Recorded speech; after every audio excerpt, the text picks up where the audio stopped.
today, November 9th. It's 1 p.m. Before I call the meeting to order, I think I'd just like to check in with the Deputy Clerk to make sure that we have quorum at least, or if we're okay to proceed with our business. Through you, Chair Rabbits, we have quorum. I'm just confirming. Looks like we have everybody, but 1, 2, 3. Who am I missing? Oh, committee member Vandendry, she is not here. But I don't think she plans on attending. Right. Okay. In the absence of her regrets, she did mention that she had a potential conflict today. I believe she had a health matter to deal with family, so I imagine that has arisen. Barring that, if we're not missing anyone else for our meeting here, I'd like to remind everyone that our meetings are web streamed and televised. I would ask that you ensure that your phones are on silence mode and to keep your camera on. Mute yourself when not speaking, and of course, unmute yourself when you are. Please do use the Microsoft Teams icon to be called upon. Do make sure to remove it once you've finished speaking. We were hoping to have our meetings in person, but we haven't been able to get back in chamber, so we are working electronically here, contacting remotely. We do have some members in chamber. Hopefully we have a good connection this afternoon. With that, I'd like to call the Council and Committee meeting to order and welcome all members that are present. We do have some changes to our posted agenda, and I'd like the clerk to read that out for us, the Deputy Clerk. Kevin? Thank you, Chair Rabbits. Through you to committee, there are 2 changes from staff's request. We are requesting that staff report CAO 218243 Washington Street Waterford encroachment application, item 4.6 on the agenda, be withdrawn and moved to a later date, as well as closed session item 12.2, staff report CD 21120 regarding a recreation MOU update, also be withdrawn from this agenda and added at a later date. Thank you, Kevin. So those are changes to our agenda. Before I ask for that to be approved, I did want to get any disclosure of a pecuniary interest out of the way. And I believe that Councillor Martin did have a pecuniary interest to declare. Thank you, Chair Rabbits. Yes, through you, I will be stepping away and declaring an interest on CS 2160. So if that's okay with you, I'll just turn my camera off when we get to that part. That sounds good to me. Thank you. Are there any other declarations of pecuniary interest for this afternoon's meeting? Okay, seeing none at this time, I will ask for a mover and a seconder of the agenda as amended. Councillor Micheli, seconded by Councillor Huffman. All those in favor? And that is carried.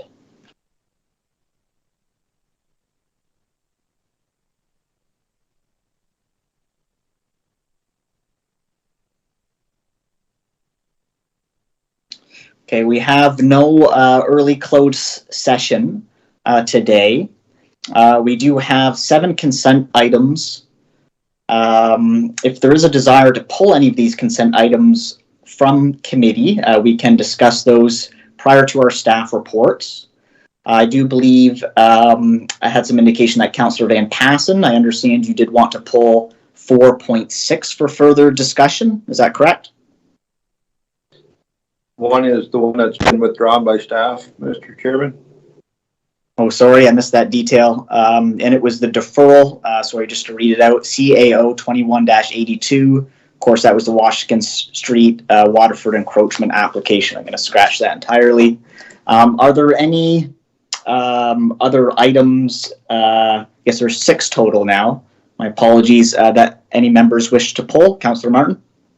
Thank you, Mr. Chair. I just have a quick question regarding 4.7 CAO 21-89 Norfolk Art Center lease, given the deputation we received today. Very good. That one will be considered pulled. Councillor Columbus, did you have another item? Yes, Mr. Chair, it's item 4.5, the Ward 2 by-election review.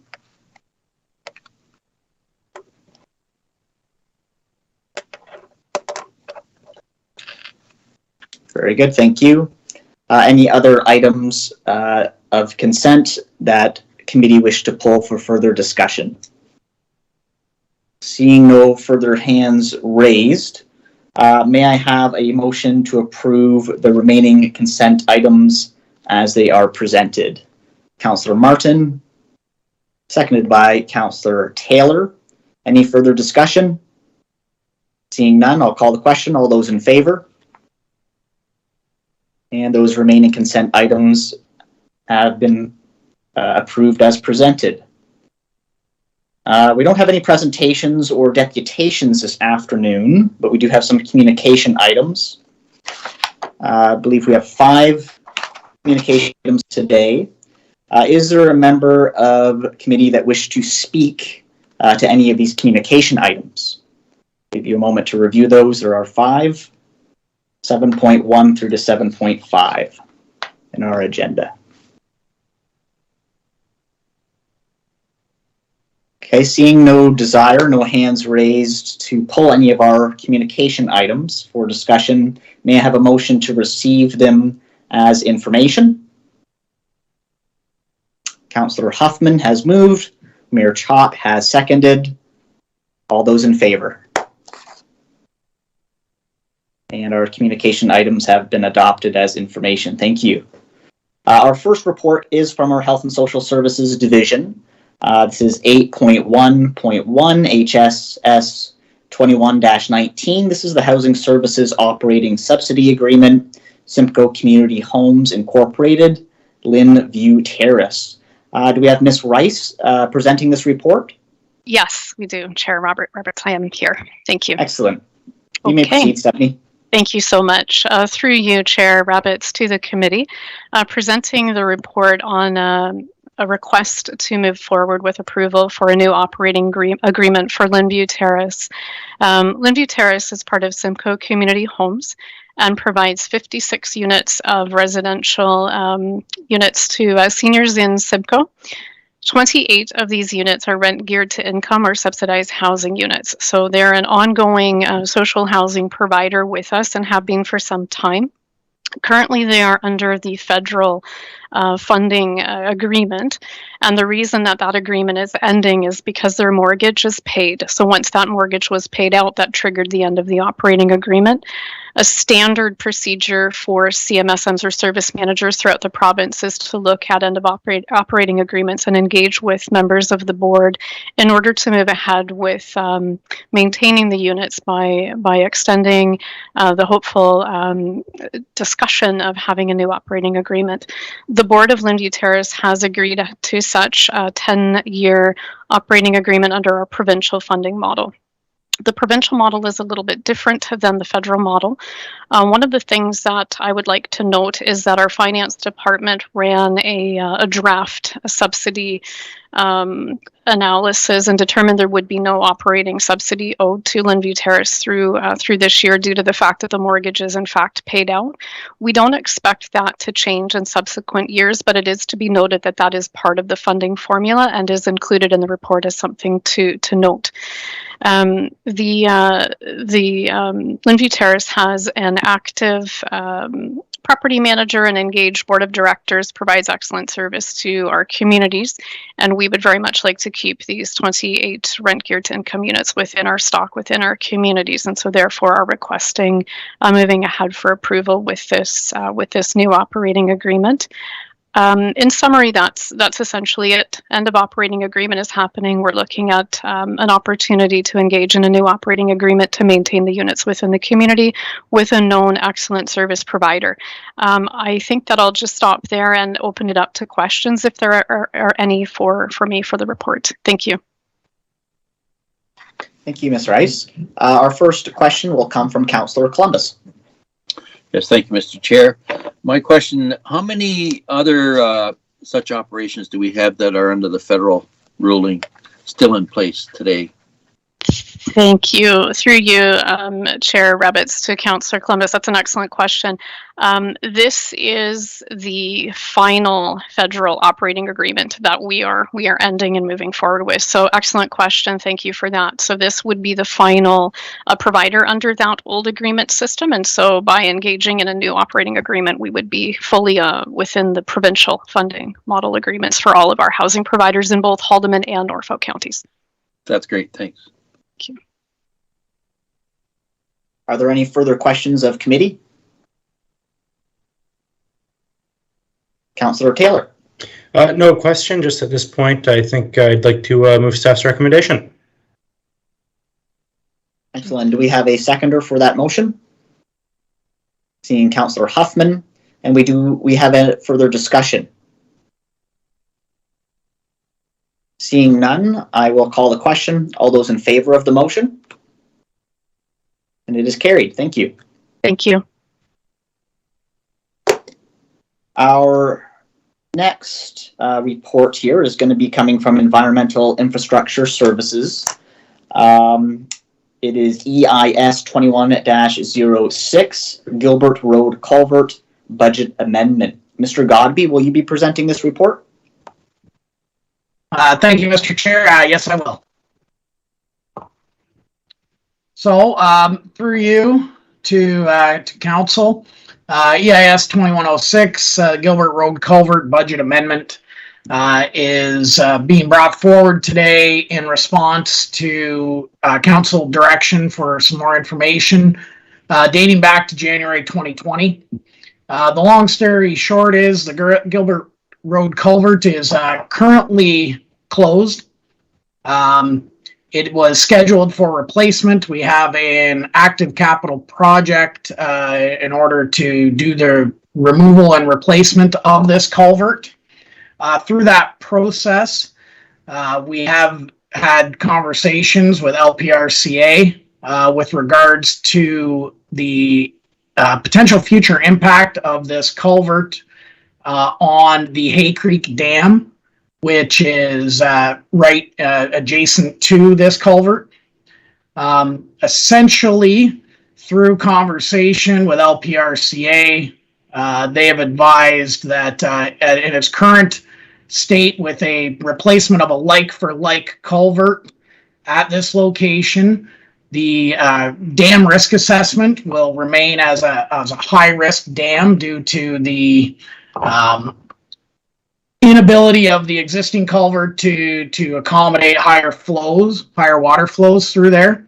So as part of this analysis, the suggestion has been that if we twin this culvert in its current location, what that will do is lower that risk rating of the dam down to a medium risk level. So the request for us today is for a change of scope and an increase in some budgetary dollars in order to replace this existing single box culvert with twin culverts.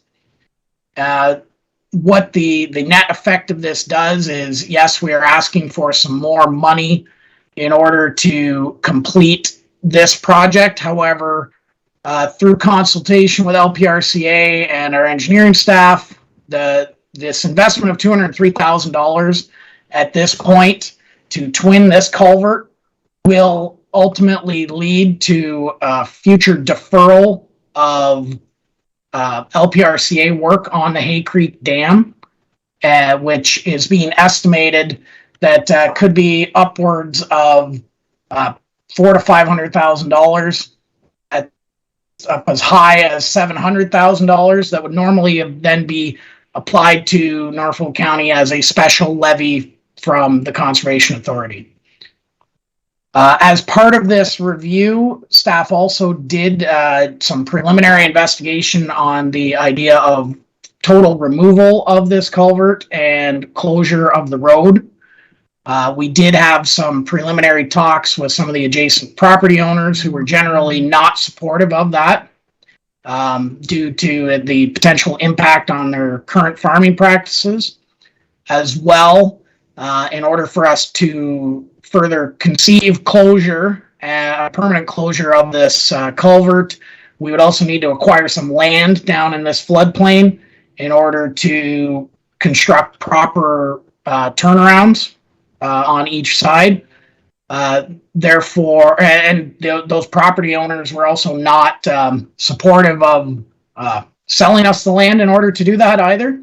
So that kind of brought us back to this proposal here of installing the twin culverts at this portion on the road and doing that replacement.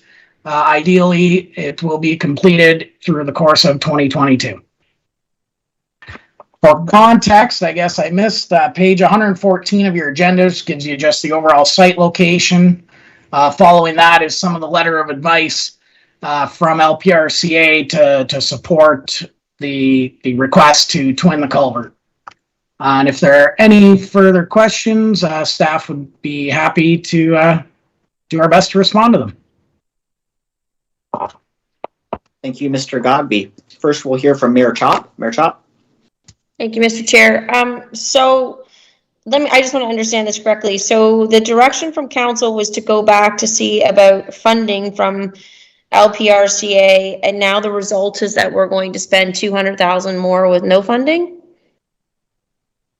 Through the chair to Mayor Chop, that is correct. When we talked about funding, there was no LPRCA on giving us funding to do additional work to the culverts.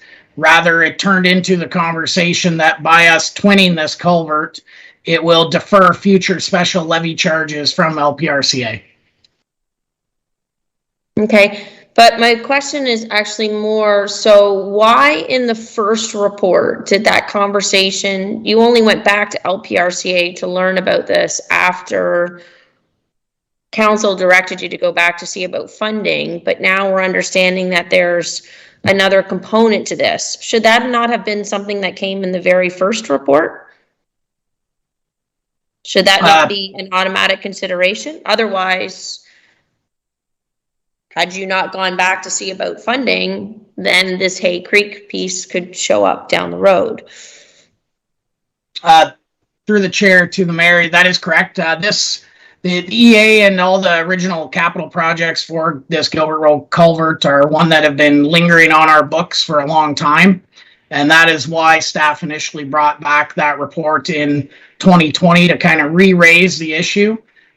Yes, you are correct that going forward, we're taking the much broader look at these things and making sure we have some more conversations.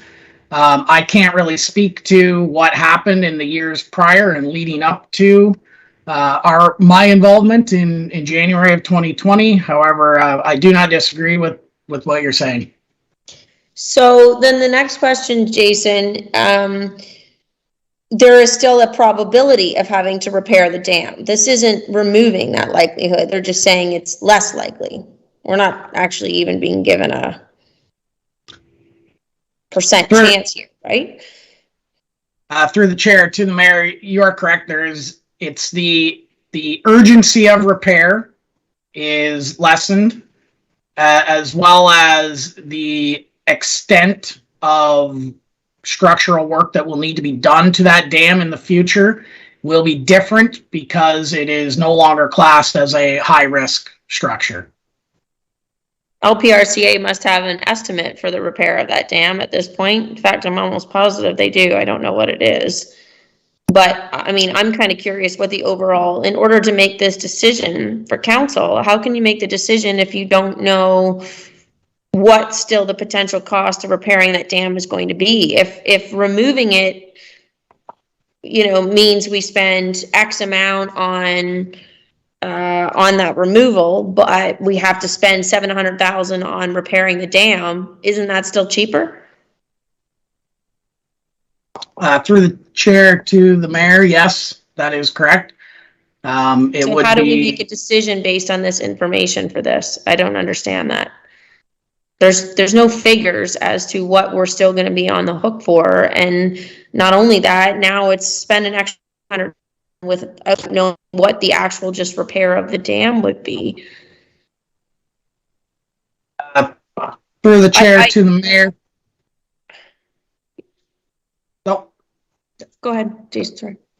Through the chair to the mayor, we are proceeding with seeking council's direction on that. I mean, the initial, staff did not feel confident that further proceeding with investigation of removal of the structure, which was not the original intent of the EA that was done years ago, that with the fact that we don't have local support and we don't have support from the adjacent property owners for acquisition of land to do proper turnarounds, staff felt that it would be in our best interest to proceed with the removal or the replacement and the twinning of the culvert in order to lower that risk rating of the Hay Creek, which gives us more time on LPRCA's side to investigate their other options for the future of that dam. As for their exact quotation on future costs, I don't have the long-term forecasts right in front of me at the moment, but we have been provided with some of their 10-year plan, which did include some work to be done on the Hay Creek. But as noted in their letter of advice, they're suggesting that the $700,000 future costs are going to be not required if we were to twin that culvert. Possibly not required, possibly lower, but we don't know whether it's more than 200,000 savings. I won't be able to support the motion at this point. I think with some of these reports, I don't understand how we can make a decision for a $200,000 budget amendment when we don't actually have what we're comparing it to. Just to say, well, it might save something on Hay Creek Dam in the future. That's a big price tag on a gamble when we're not actually given any data on that. So it's not that I'm saying it's the wrong move. I don't know enough to say whether it's the right move or the wrong move. Thank you, Mayor Chop. Councillor Van Passen. Yes, thank you, Mr. Chairman. I remember correctly, the reason this was not done 2 years ago was because we had the blowout of the culvert on Swimming Pool Road north of Delhi, and we had no money budgeted for that, so we deferred this one, and then we started asking questions. But it sort of shows that you pay me now, you pay me later. So, I'd like to question, and maybe members of the LPRC board know this. I know they were looking a few years ago already about decommissioning Hay Creek Dam. Now, is there any update on that? Because I'd hate to spend $900,000 on this one and then find out next year that LPRCA board decides to decommission the dam, and then we've just wasted the extra $200,000. And my other comment would be, we talk about what it would cost to remove this culvert, but when we discussed it 2 years ago, I had suggested at that time, like, there's no reason to purchase land for a turnaround. There'd be one house on each end. Just close the road at the intersection of Woolley and grant the one individual an easement to get to his driveway, which is only a matter of a couple of 100 feet. And on the other south side or north side, put the turnaround at the top of the hill. And again, you'd have one house down in, you grant them an easement on the old road allowance. And, maybe you throw in a little compensation because the little extra effort they got to do. But, you don't have to go take out a culvert and then build a 66-foot circle at the bottom each end that are 100 feet apart. There are other ways around it that wouldn't cost near as much money. But, question one would be, do we defer this until we get an update from LPRCA of the status on how long Hay Creek Dam is going to be there? I'll on your behalf, we'll put that to staff, and then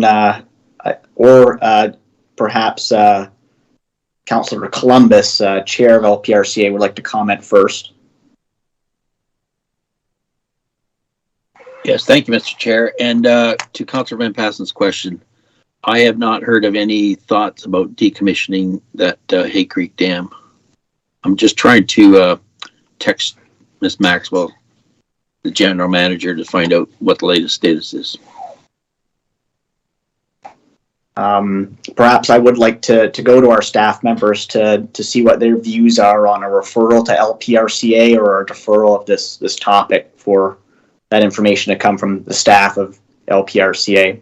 But Al, would you like to maybe start us off? Through you, Mr. Chair, to committee. I think what I'm hearing loud and clear is that committee members don't believe they've got enough information to make an informed decision here. So I would recommend we defer this. As staff will go back, we'll get the information that committee members are seeking, and we'll bring the report back with all the information and hopefully all the answers that you're seeking before you can make a decision on this. All right, committee, we've heard from our CAO. Does anyone wish to move for a deferral, or does someone have some more questions? Councillor Huffman, is that a move for deferral? And that is seconded by Mayor Chop. Okay, there's no discussion on a deferral. All those in favor? That is so deferred. Thank you. Just give me a moment. I got a few screens going here and one died. Our next EIS report is 21-39. This is our sidewalk installation policy, and we will be going back to Mr. Godby. Yes, thank you, Mr. Chair. Council. Norfolk County has an existing sidewalk installation policy which was adopted by council in January of 2009.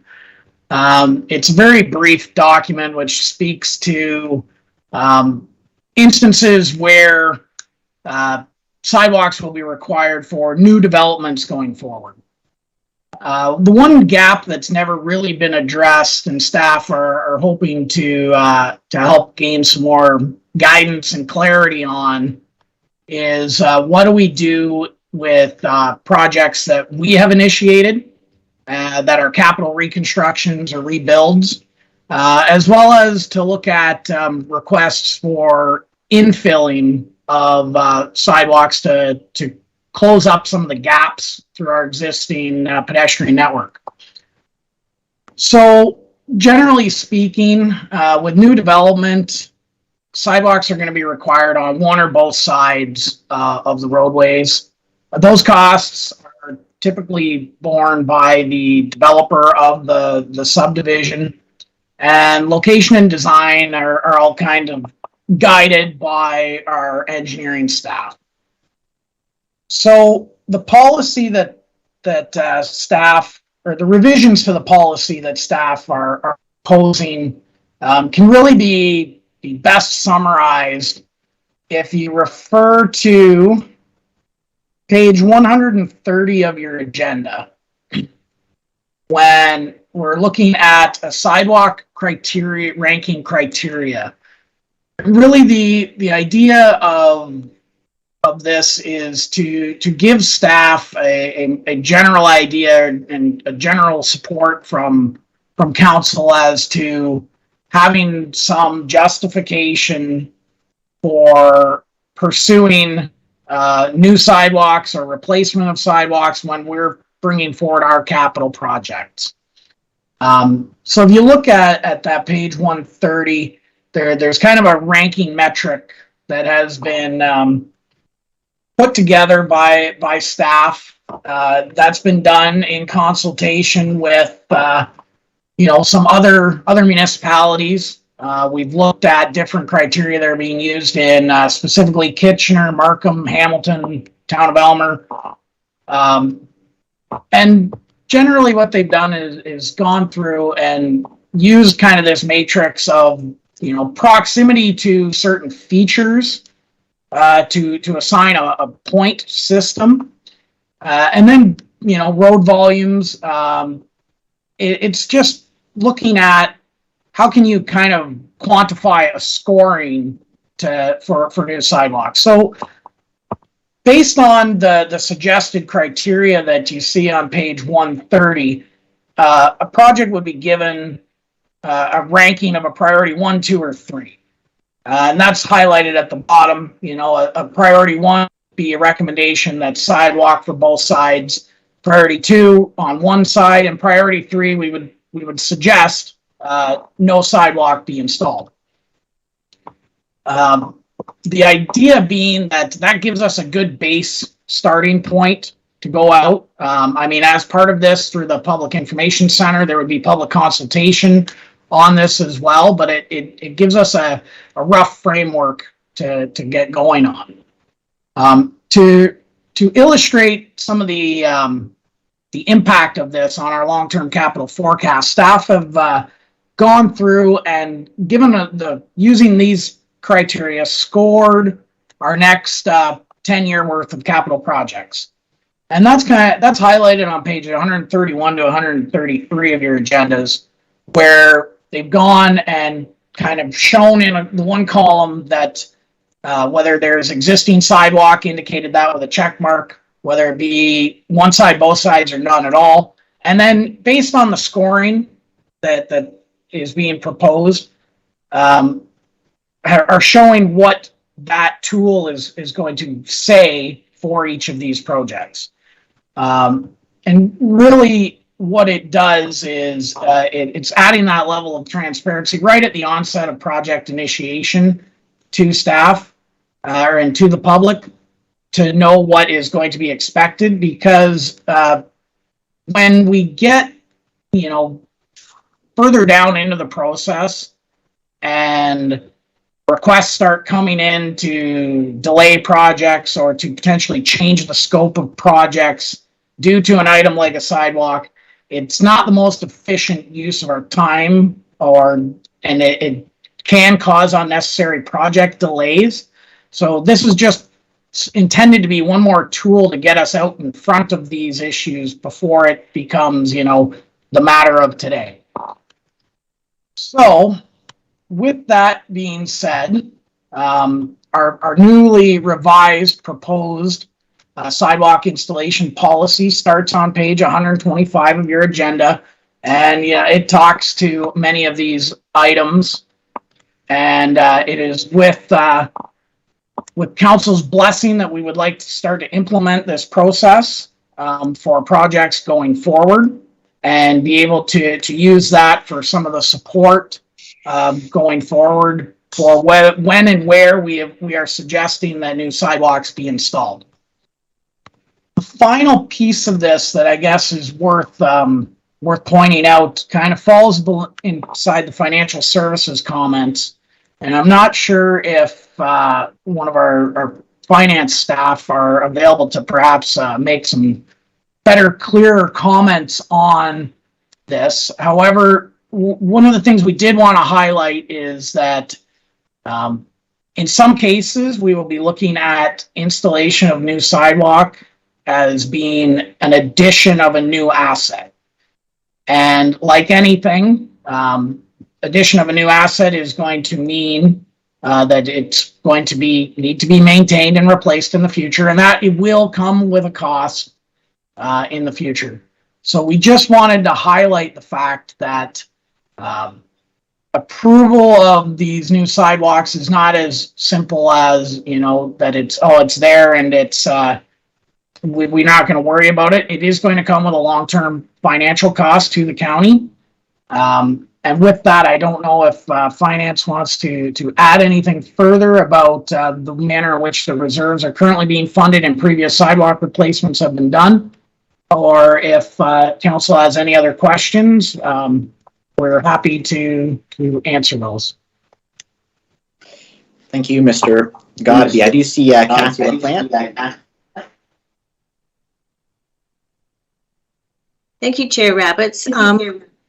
I just wanted to mention that Jason, you did, Mr. Godby, you did a very good job on expressing our concerns with new projects and how we fund those projects. So thank you.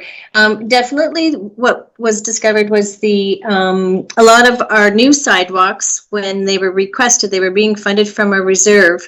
So what happens is then our reserve has extra pressure on it, and as you know, the road reserve is already one of the reserve funds that are in a definite negative position, and we've been working hard over the last 2 or 3 years to move that reserve into a positive position.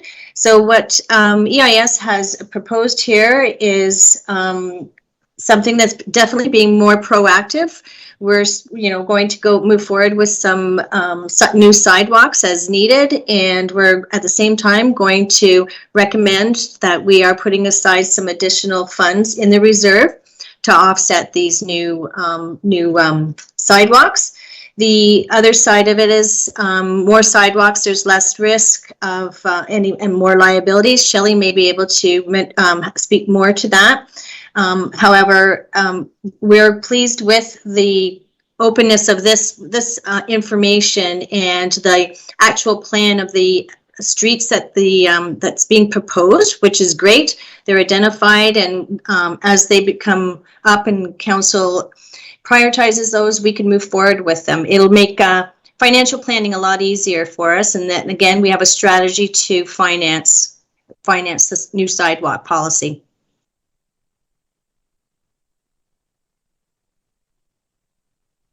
All right, thank you. I don't see Ms. Darlington with her hand raised, so I think we can go to committee. There's a few members that had some questions. First, we'll hear from Councillor Martin. Thanks, Mr. Chair. Through you to Mr. Godbee, I'm in support of getting a plan cleaned up and something very concise on paper articulated for our policy. And I am obviously a proponent of active transportation and active communities. So sidewalks are a great thing in my book. But I do have some questions concerning using the criteria and how we're going to benchmark the sidewalks on both sides of the road, because I love this diagram at the back showing us the direction we're headed in. But I do wonder if sidewalks on both sides of the road are always required if it meets that benchmark, if it hits the certain criteria, because what I think it does is puts a financial burden on the taxpayers of Norfolk County to then go and replace those assets. It's burdensome for staff as well, and then it becomes also a bylaw issue when snow removal isn't dealt with from community members. So as an example, when we look at the chart on page 131, Harbor Street in Port Dover is listed as having a sidewalk coming up for both sides of the road in the future. It's a great spot to walk around, but we also have a very large boardwalk with the exception of one missing piece, and I'm not entirely sure that we need to fulfill a sidewalk on both sides of the road there. Another one is Bridge Avenue. I had to Google. I think it's down by the Silver Lake, the market. I don't think we need a sidewalk on both sides of the road there, and then it becomes our staff's issue when the snow isn't cleared or further when we need to replace it. So although those areas met the criteria, they're within 300 meters of a downtown and so on, I wonder what type of flexibility we'll have going forward with this plan, because I'm not convinced we need them on both sides of the road. Could it not be cheaper to put in painted lines for some type of a crosswalk, not a full proper crosswalk, but how will we have those discussions so we're not just putting them everywhere just because it meets the criteria? Mr. Godbee. Yes, thank you, Mr. Chair. Through you to Councillor Martin. They're all very, very good points. That's one of the things we ranked all these projects just to kind of get the overall impact a little more measurable. It's not with any part of this policy, we're not suggesting that even those rankings that are currently included in this report are going to be deemed final for each of those project scopes.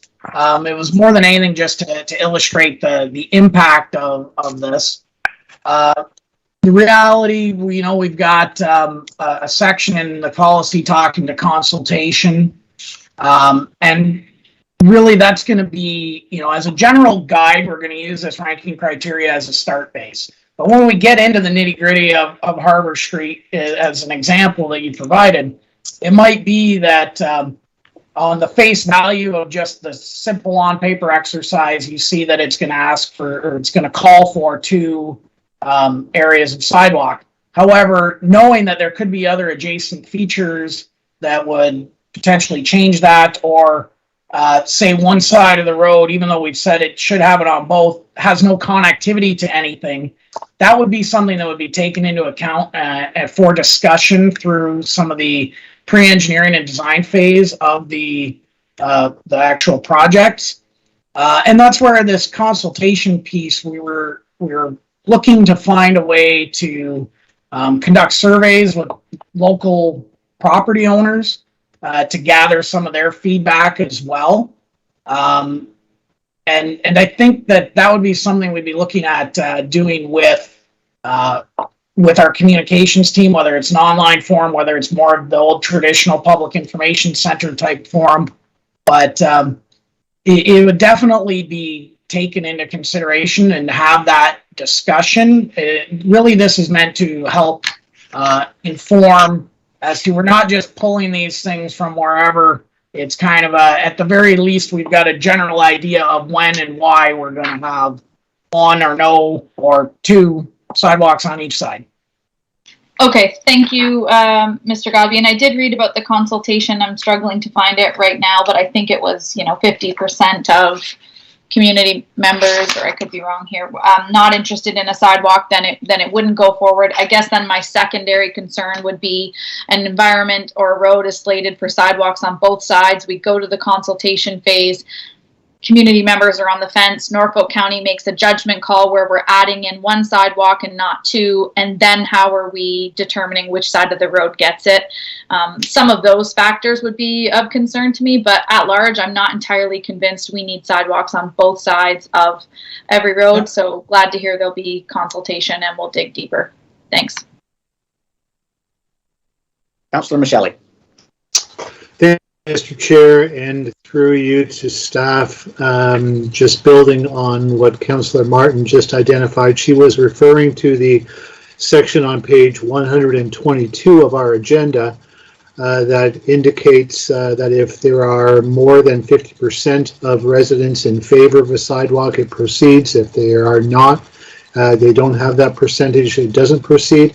I guess I just want to see how we reconcile the public consultation part with the criteria matrix, the scoring matrix, which I think is a very good idea, and I recognize that staff has indicated that would be a starting point, but I am just curious how we reconcile perhaps a low scoring matrix with a completely opposite residential view, our resident view, sorry, that they would be kind of in conflict with each other.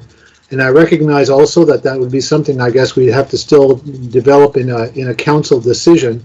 But I would concur with Councillor Martin that maybe that those sort of policies that itemize things, that 2 sidewalks on 1 street necessarily really ever be required, but I'm just curious if I can ask Jason what he foresees as the circumstance when the majority of residents want a sidewalk, but the matrix clearly says no.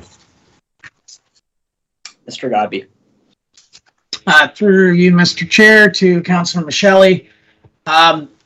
I guess that would be a scenario I personally haven't really thought much about, is if the matrix was saying no, but the public wanted it yes. I mean, I would think there would need to be some significant driver for the rationale as to why. With connectivity. Shelley has a question. She says, what was the positive impact of the debt placeholder? Thank you. Whether it's Jason, your voice changed so much there, I wasn't sure if it was you. whether it was something that we would talk about interconnectivity. We do anticipate that there could be those situations where existing sidewalks perhaps are not necessarily meeting the ranked criteria in the area, and they were just historically put in. I think in those cases, we may need to have the more of that heavy consultation with the public to understand the needs of, and the request as to why they would want a sidewalk when, you know, it really doesn't seem to be justified at the high level. But I mean, ultimately, the part of the hope in that situation would be that the community would help drive us into, you know, the rationale for, yes, it's needed because, you know, maybe your matrix doesn't necessarily cover all scenarios, but it allows the flexibility to customize things for these kind of oddball situations. And in my mind, one of the things that we would see going forward as we, if we were to utilize this policy and some of the changes that have been identified by finance as to how we are presenting the financial impacts of some of these sidewalks, my goal would be to see that when we are looking at the original budget creation, you would have that line item that kind of refers to the estimated costs of the sidewalk as well.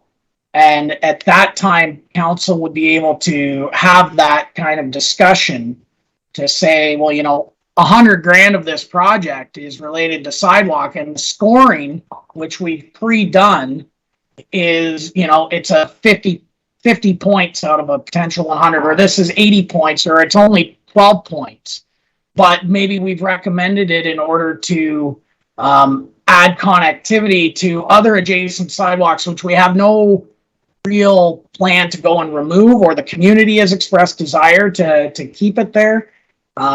It's really about providing conversation and getting that information out there to everybody. So I'm not sure if that helps clarify things for you or not, Councillor Michelli, or if you have any other questions. Yes, it does, Jason. Yeah, I think you've touched on all those items. Thank you.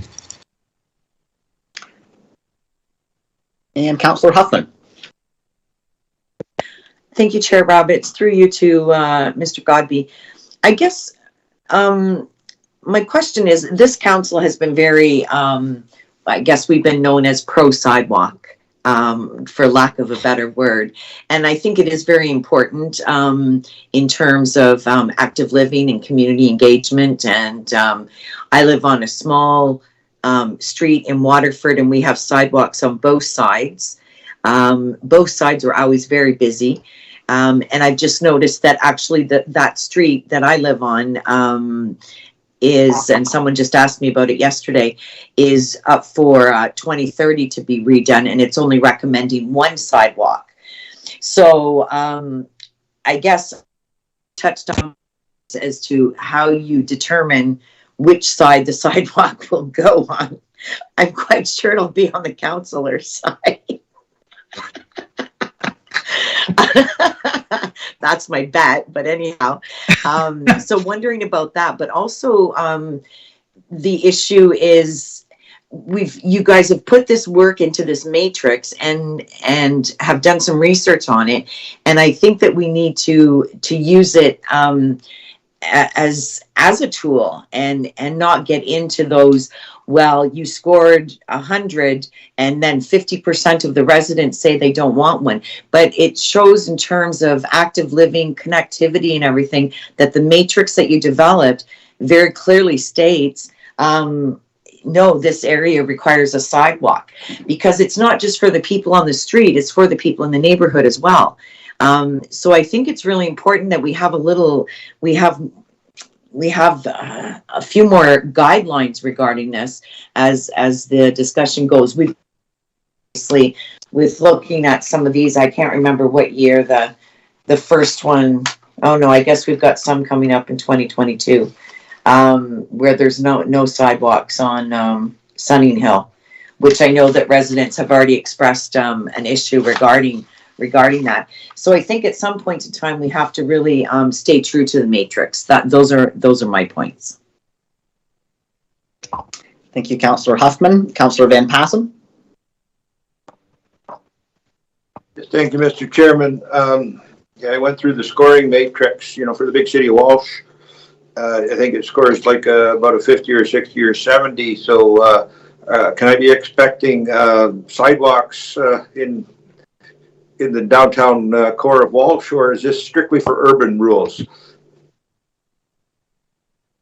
Mr. Godby? Through the chair to Councillor Van Passen, even in those relatively smaller hamlet areas, we would apply the same methodology when we're doing a road reconstruction project to see if there is a need. And that's where, again, we come back to the community consultation piece as being one too that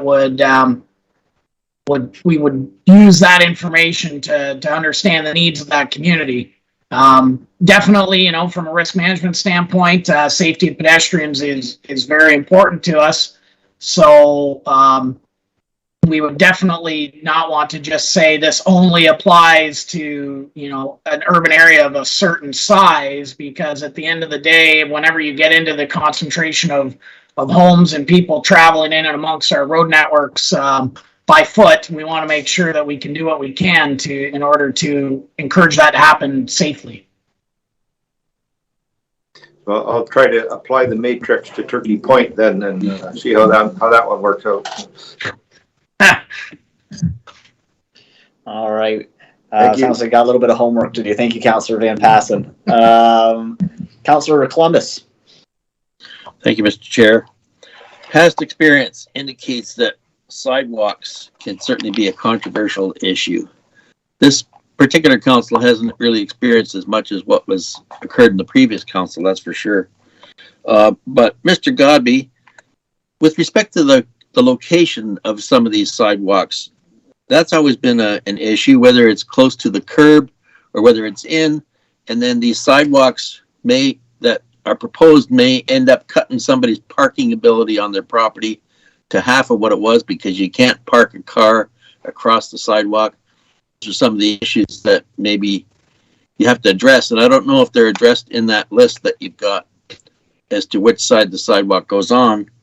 And then snow clearing is always a big issue, and some people say they don't mind the sidewalk, but they don't want any need to clean the snow off of it.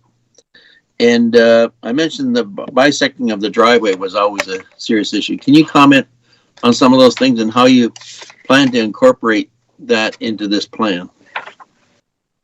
Mr. Godby? Yes, thank you, Mr. Chair. Through you to Councillor Columbus. You do raise some very good points.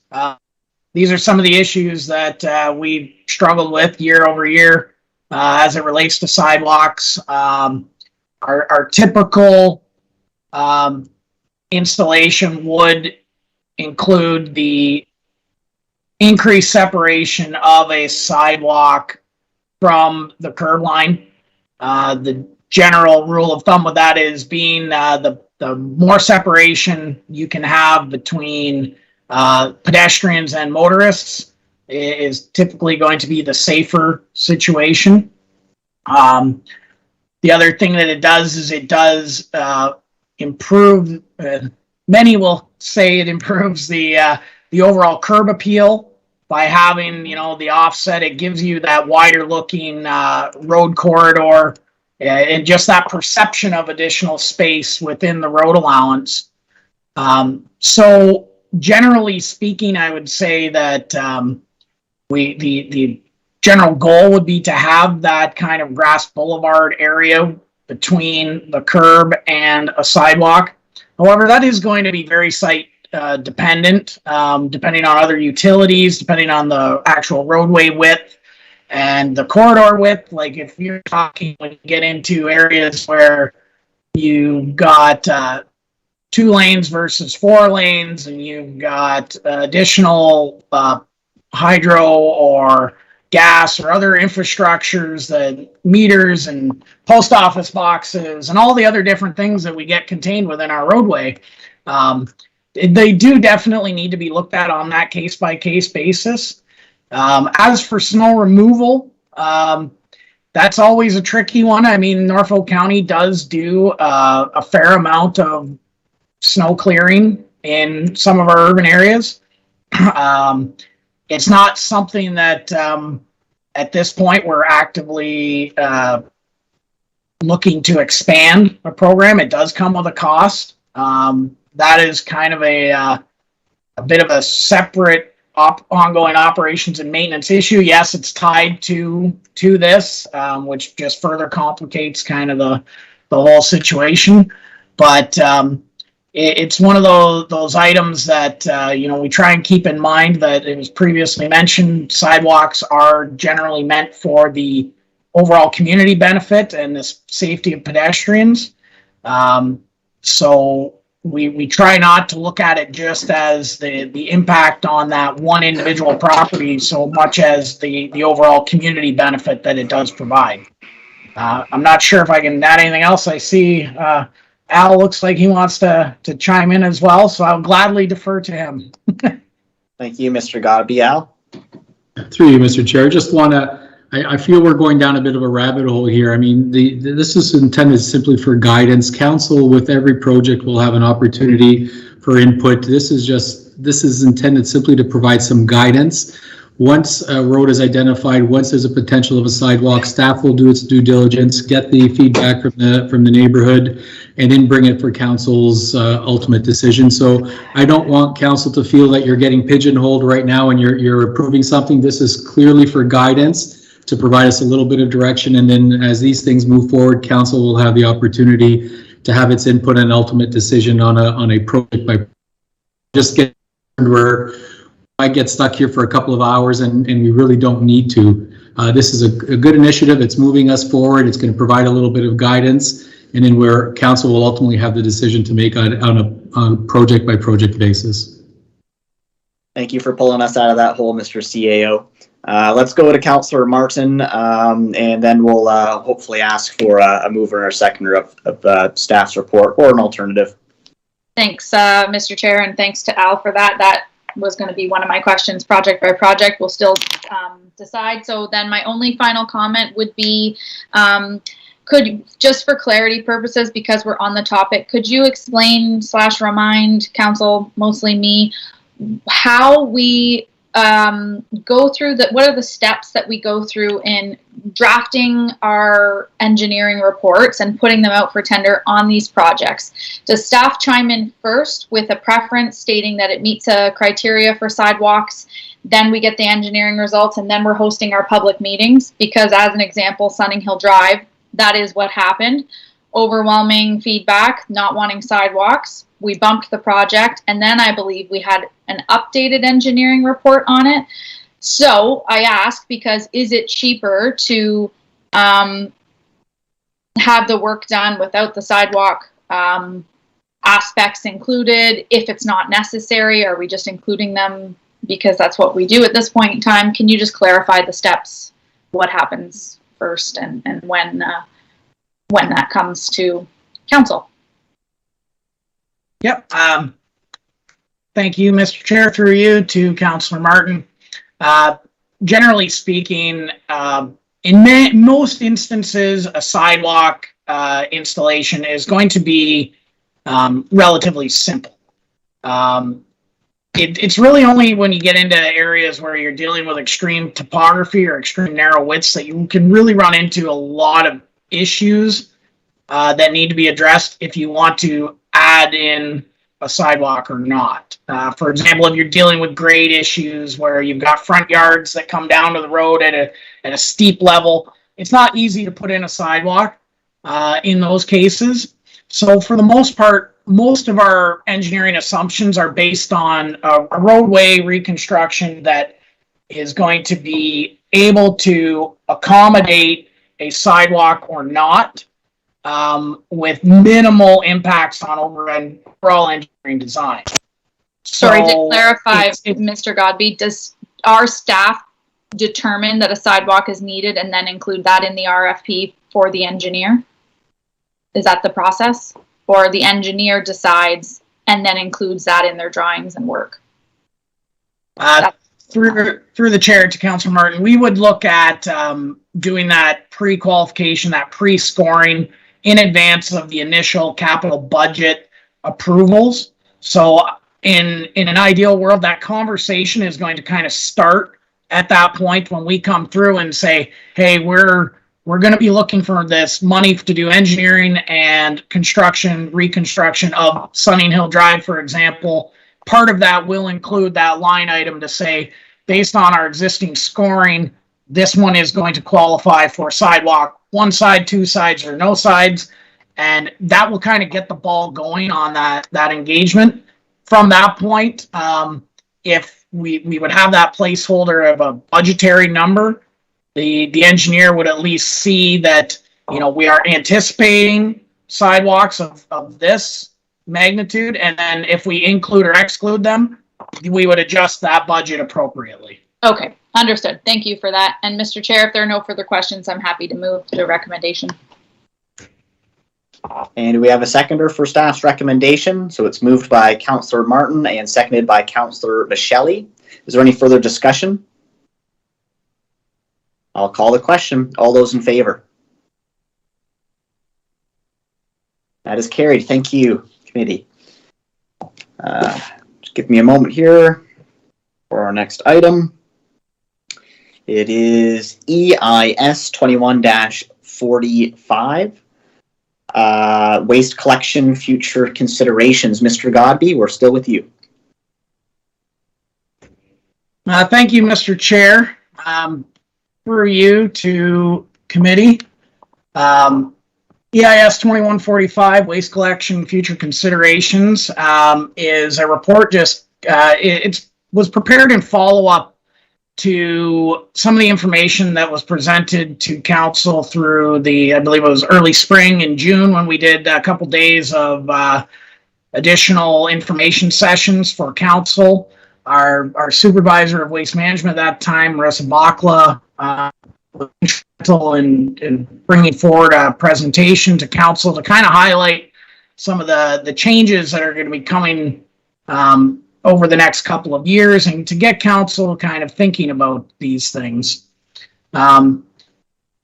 So today we also have with us online somewhere is our Director of Environmental Services, Larry Conrad, and our current Supervisor of Waste Management, Elizabeth Ramsey. As you are aware, Ms. Bakla is off after having a child. So we've been fortunate enough to get Ms. Ramsey here with us today to help keep the wheels on our waste management division in her absence. So for the most part, I'm going to allow Mr. Conrad and Ms. Ramsey to kind of walk you through this report and kind of highlight where we're going with this and give the overview of the requests that we have at the end.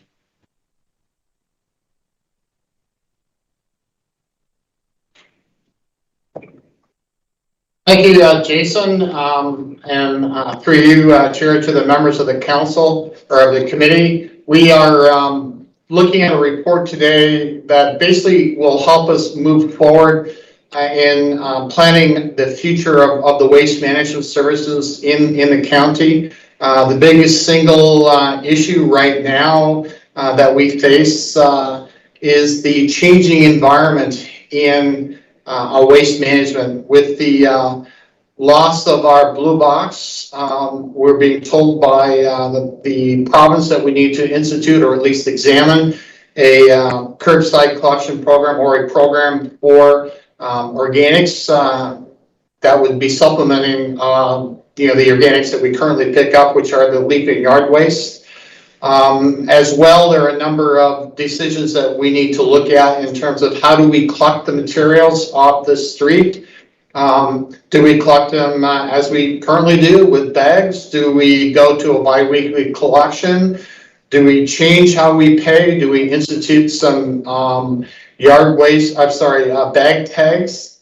So with all of those, at the forefront, what I was attempting to do with Marissa, and you'll notice the second page with our chart on sort of the current operations to where we want to be in 2024. The next sort of crucial area that we need to look at is how do we collect our waste going forward. Once we, what we're proposing in this program is to take a look at some of the costs, the economic analysis of a couple of different options for collecting our waste, and then reporting back to council with the results of those. There are many things to be concerned about, and Marissa, I believe, has already been chatting with some of you about the issues around the BIAs with the loss of the recycling blue box collection program from us and transfer to the EPR program. That some of our BIAs are going to be impacted as well. So there's a number of things that we're wanting to look at over the next little while, but in my opinion, the single most important item that we should be looking at is just the collection and how we want to propose moving forward with that portion of our waste. Additional items that we'll be coming back with will be things about, for instance, bag tags or no bag tags. Things like, do we want to go across Norfolk with a SSO collection? We've had several requests already for expansion of our leaf and yard waste collection. We currently collect the major urban centers, plus I believe it's 10 hamlets. So there's a number of things that will have to be considered down the road.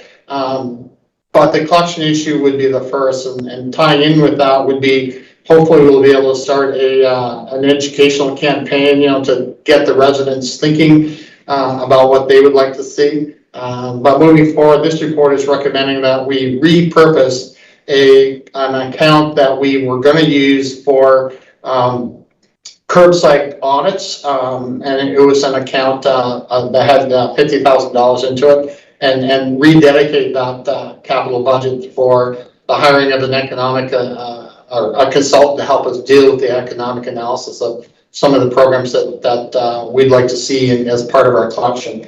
That way we would be able to come back to the committee and present some numbers and sort of some options for that. So with that, I hope I've given a brief introduction of what we're doing.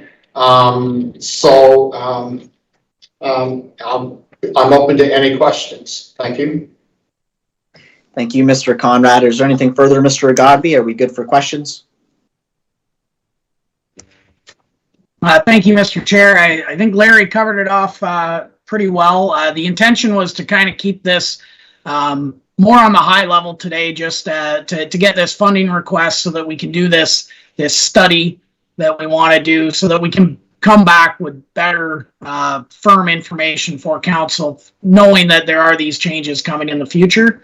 So that was really the primary focus of our conversation today. Thank you. Councillor Martin. Thanks, Mr. Chair. Through you to staff, although this is a boatload of work for you guys, I have to say I'm very excited because I would always bug Marissa about some type of green bin. So I think maybe this will be the beginning of that for us, given the provincial mandates. So you mentioned right at the end, Larry, about the education campaign, which I think is phenomenal. And my first question is, are we also doing that with our service providers? Because I know in discussions that I've had with Marissa, that there are a lot of equipment upgrades that are needed from the service provider that we're currently in a contract with, whether we stay with them or not. It's looking like we're heading in this direction. So if we go to the automated cart pickup, that requires a new truck and a new service. So are we having those discussions with them as well, so they're prepared and moving in sync with us, regardless of who the contractor is? Mr. Godby, if you want to start us off. Thank you, Mr. Chair.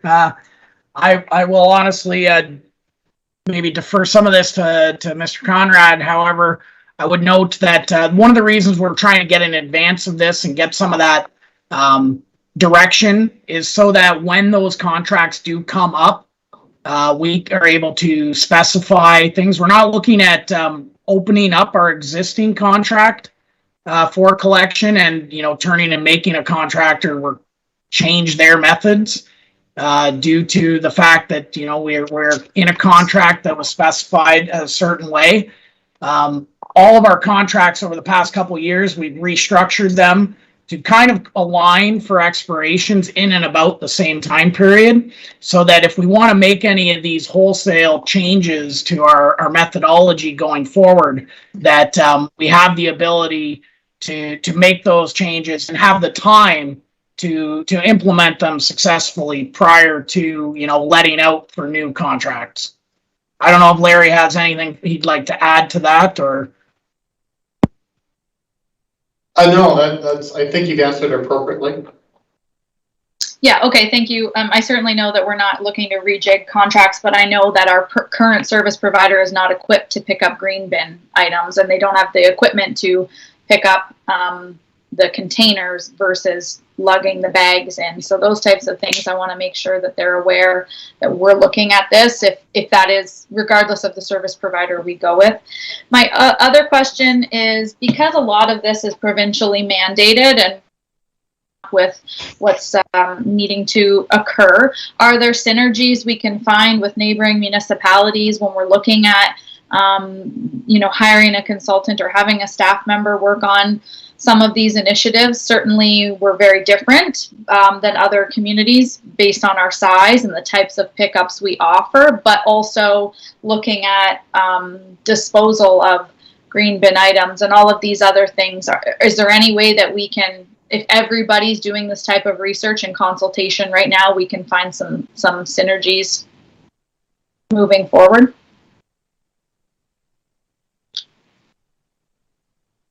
Larry or Jason? I'll let Larry first. There you go. Through you, Chair, to the committee members, in answer to Councillor Martin's question, yes, there are a number of things that we're looking at currently, mostly around the collection of our SSO programs. There are many options available to us right now, all of which I will not, you know, pulling punches. It's expensive. Those are some of the things that we need to consider, including maybe a made in Norfolk solution through our wastewater treatment plants. We'll be also talking with the new operators there, because they're quite interested in renewable natural gas. But I mean, none of that. Our waste collection contracts, our waste processing contracts, our landfill contracts are all coming due. So we will be looking at that across the entire service area that we have, including some of the synergies of existing contracts out there that may be available to purchase carts if we want to go that way. So I think the answer to all that is yes, for certain. We will be looking across our fellow municipalities in Southwestern Ontario to see synergies. Okay, great, thank you. And Mr. Chair, my last is more of just a comment. It's probably, well, it is certainly very early to mention this, but I wonder if this is something Councillor Columbus could maybe take back to the Ag Committee when we advance this and we look at green pickup areas. You know, given that we're Ontario's garden, I know there are countless farmers here in Norfolk County and probably in Haldimand County as well that actually pick up compost waste and they bring it back here at a very expensive price, and they use it on their crops and they use it in their fields. It would be very neat to see some kind of initiative like that can certainly probably benefit the agriculture industry as well as us. So just wanted to plant that seed as we move forward. If there is some unique made in Norfolk you know, solution here, I think that might be a great way to start and start to connect with our ag community. Thanks, staff. Thanks, Mr. Chair. Thank you, Councillor Martin. Next, we'll hear from Councillor Van Passen. Yes, thank you, Mr. Chairman. For as long as I've been on this council, staff has done a very good job of making us aware that the province is bringing in changes, that the systems are going to have to change. They've done a good job of lining up the contracts that are all going to, you know, run out roughly the same time as when these changes are going to be implemented.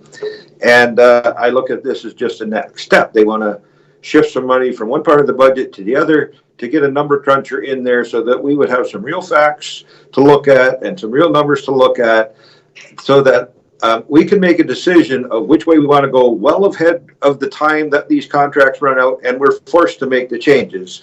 And, I think this is just the next step of the job they've been doing, and I'd be happy to move the staff recommendation, and we'll shift that money that was set aside to do an audit, shift it over, let's get a number cruncher to look at the different options, and he'll bring back, or they will bring back a report in due time, and then at that point, council's going to have to start putting their thinking caps on and actually make a decision on which way is the best way to go long term. So I would move the staff recommendation on page 139. So. Thank you, Councillor Van Passen. Do we have a seconder? Councillor Taylor, and Councillor Taylor, would you like to speak to it as well? Actually, I was just going to provide pretty much that sentiment that Councillor Van Passen just shared and move the report. So we're all good. Very good. We have a mover and a seconder of staff's recommendation. Is there any further discussion of committee? Seeing no hands raised at this time, I will call a question. All those in favor? And by my count, that is carried. Thank you, committee. Moving on to our next EIS report. We've arrived at 21-48. This is the Port Rowan burial site investigation. Mr. Godbey. Yes, thank you, Mr. Chair. If I may quickly, I'd just like to say thank you to Elizabeth and Larry for walking us through that. Much appreciated. So now in front of you is EIS report 2148 with regards to the Port Rowan burial site investigation. As council will recall, much of this information, I believe, has already been provided to council. Really, we had gone back after the deputation from the Port Rowan Community Church looking for some funding assistance in order to complete this this work. Ultimately, I guess I would highlight two things. One being that staff have identified that this existing burial site will require at some point to be reinterred at a different location, in an appropriate location. We've estimated that the cost of this would be approximately $5,000. Staff are suggesting that we would incur those costs and put that money against the capital project for that water main, whereby we still had funding available. I mean, the theory being that this was disturbed, this particular coffin was disturbed through that project, and therefore we would use that as our funding source. Further to that, it is staff's recommendation that council would just receive this as information, and that at this time we do not provide any financial assistance to the Port Rowan Community Church. At this time, they can then submit through the process for undue financial hardship to the registrar's office, and then I would suggest that we wait for a further update from the Port Rowan Community Church and reevaluate what has been come down to them from the registrar's office with their claim of undue financial hardship. And at this time, that Norfolk County take no further action on this matter. Thank you, Mr. Godbey. Councillor Michelli. Thank you, Mr. Chair, and through you to Jason.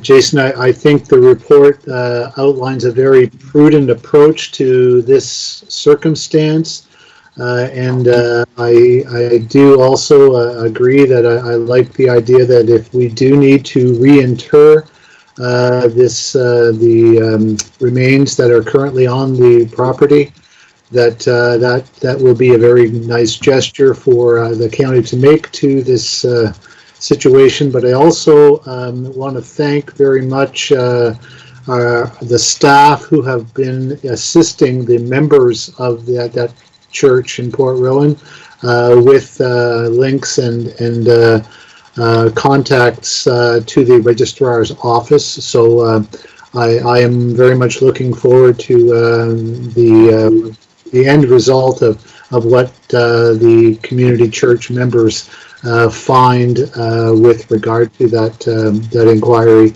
regarding the financial hardships. And again, thanks to staff for the support that they have and help that they have provided them. Thank you. Thank you, Councillor Michelli. Councillor Columbus. Mr. Chair, I was just looking to move the recommendation and the report is printed. We have a mover and Councillor Michelli. You did speak in favor. Would you like to second? I see your hand. Yes, we have a mover and a seconder. Councillor Van Passen, we are in debate. Yes, thank you, Mr. Chairman. I just would like to maybe, whether I got to add it to the motion or just talk to staff, members of our staff who fill out government applications all the time, and at least offer our assistance with the church to help go through the forms, or when they need the extra data with roll numbers and things like that, to like help work their way through government forms, because I know how much fun they are. So I'm sure that staff could just take that as direction. Mr. Godby. Yes, thank you, Mr. Chair. Through you to Councillor Van Passen. Yes, our staff and engineering have done what we can to assist, and we will continue to do so, walking them through this process, because it is a very unusual situation for any group to try and get through, and we do have some knowledgeable staff who can definitely assist with that. Satisfactory, Councillor Van Passen? Yes, thank you, Mr. Chairman. Very good. If there is no further discussion, I will call the question. All those in favor? Very good, and that is carried. Thank you, committee.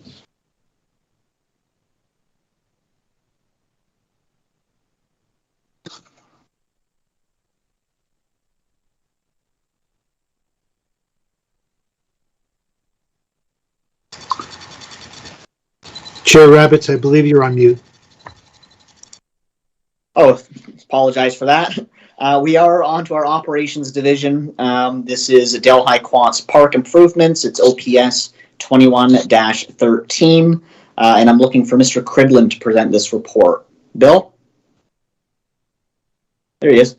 And you're on mute, sir. It's okay. It can happen to anybody. Okay, that's good. I thank you again, Chair Rabbits, for allowing me to introduce this report to County Council. Yes, OPS 2113 Delhi Park Improvement. It was a report that was generated from a September 14th CIC meeting, where Council will remember they received a deputation by Mr. David Rusnick. And Mr. Rusnick's deputation was a request for Council to consider an enhancement project to the Quants Park in Delhi. Council heard the deputation and then asked staff to bring a report back for the November 9th CIC meeting, which we are in today. The enhancement project is landscaping, low maintenance vegetation, and some LED lighting, which sits on a bit of a plateau or a slope, which we plateaued in two levels. Mr. Rusnick further, total price of the proposed project was $18,000. Mr. Rusnick is proposing a 50-50 split, where $9,000 would be raised by the Delhi community and $9,000 would be covered by county. Staff reviewed the plan, and the staff do agree that the project would be an enhancement to the park. But staff made it very clear to Mr. Rusnick, and it is in the report, that no work, if Council does approve the report, approve the project, would begin until we get the full $9,000 from the community raised.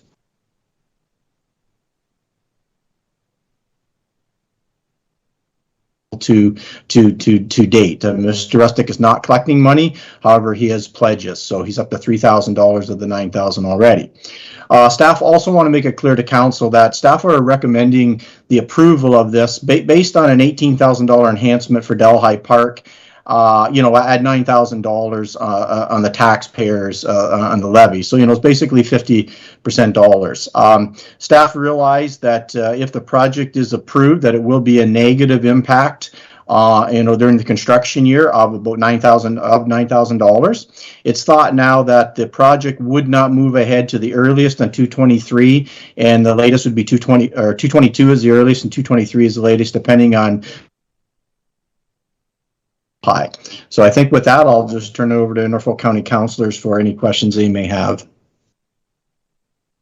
Thank you, Mr. Credlin. Questions of committee?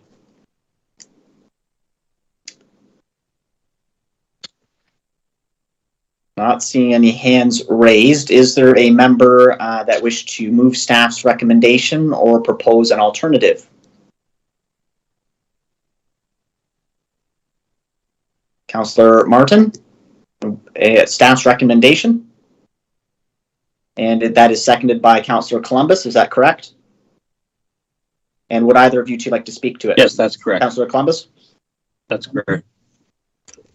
Just to say that it's interesting and really worthwhile that it's going to be a low maintenance project, because when you put something like this in place, it needs care long into the future. And also to mention that the Delhi BIA is behind this project, which Mr. Cridland did not mention, but that is the case. Thank you, Councillor Columbus. Is there any further discussion? We have a mover and a seconder for staff's recommendation. I'm not seeing any hands raised for further discussion. And with that, I will call the question on the vote. All those in favor of the motion? And that is carried. Thank you.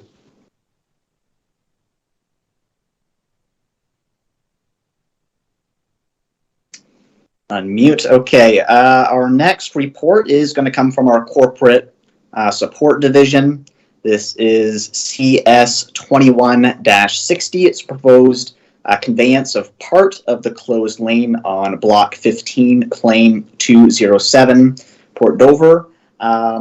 Ms. Harrison, but I do see Shelley is there. We're going to Shelley first. Ms. Darlington? Thank you, Chair Roberts. I believe Ms. Harrison is on the line and is going to present. I see Lydia now. Thank you, Shelley. And yes, Mr. Chairman, good afternoon. This report is seeking Council's direction to convey 2 remnant parcels of a closed lane in Port Dover to the adjacent property owners. Timothy Roger is the owner of 616 St. George Street, and Laura and Michael LePage are the owners of 615 Main Street. Both of their lots back onto the remaining 2 portions of the closed lane, and as per the report mapping. As background, in 2002, Council approved report CRRS 02-87 to declare the lane surplus and close and convey the portions of the lane to adjacent property owners. All portions of the lane were conveyed to adjacent property owners at that time, except for these 2 remaining portions. The registered owners at the time did not wish to proceed with the purchases. Mr. Roger and Mr. and Mrs. LePage have approached county staff to request the purchase of their respective entitlements of the closed lane. Staff is recommending Council approve the sale of the remnant portions of the lane at the current valuation of $1.25 per square foot. Conveying these 2 remaining portions will conclude the sale of the lane in its entirety. Staff will work with the property owners and their solicitors to complete the transactions. And with that, staff will take any questions Council may have. Thank you, Ms. Harrison. Questions of committee? Councillor Huffman. No questions. I just wanted to move staff report. Very good. Councillor Van Passen, are you seconding staff's recommendation? I will second it with the comment. Recently, we did a thing sort of like this in Delhi, and I know I made the comment, it's an all or nothing deal. You don't do all of them except for the last one, and you got to do what 18, 17 years later, we finally finished it up. Lessons learned, right? Thank you, Councillor Van Passen. Is there any further discussion of committee as it pertains to this report? Not seeing any hands raised. I will call the question. We have mover and seconder of staff's recommendation. All those in favor? And that is carried. Thank you, committee.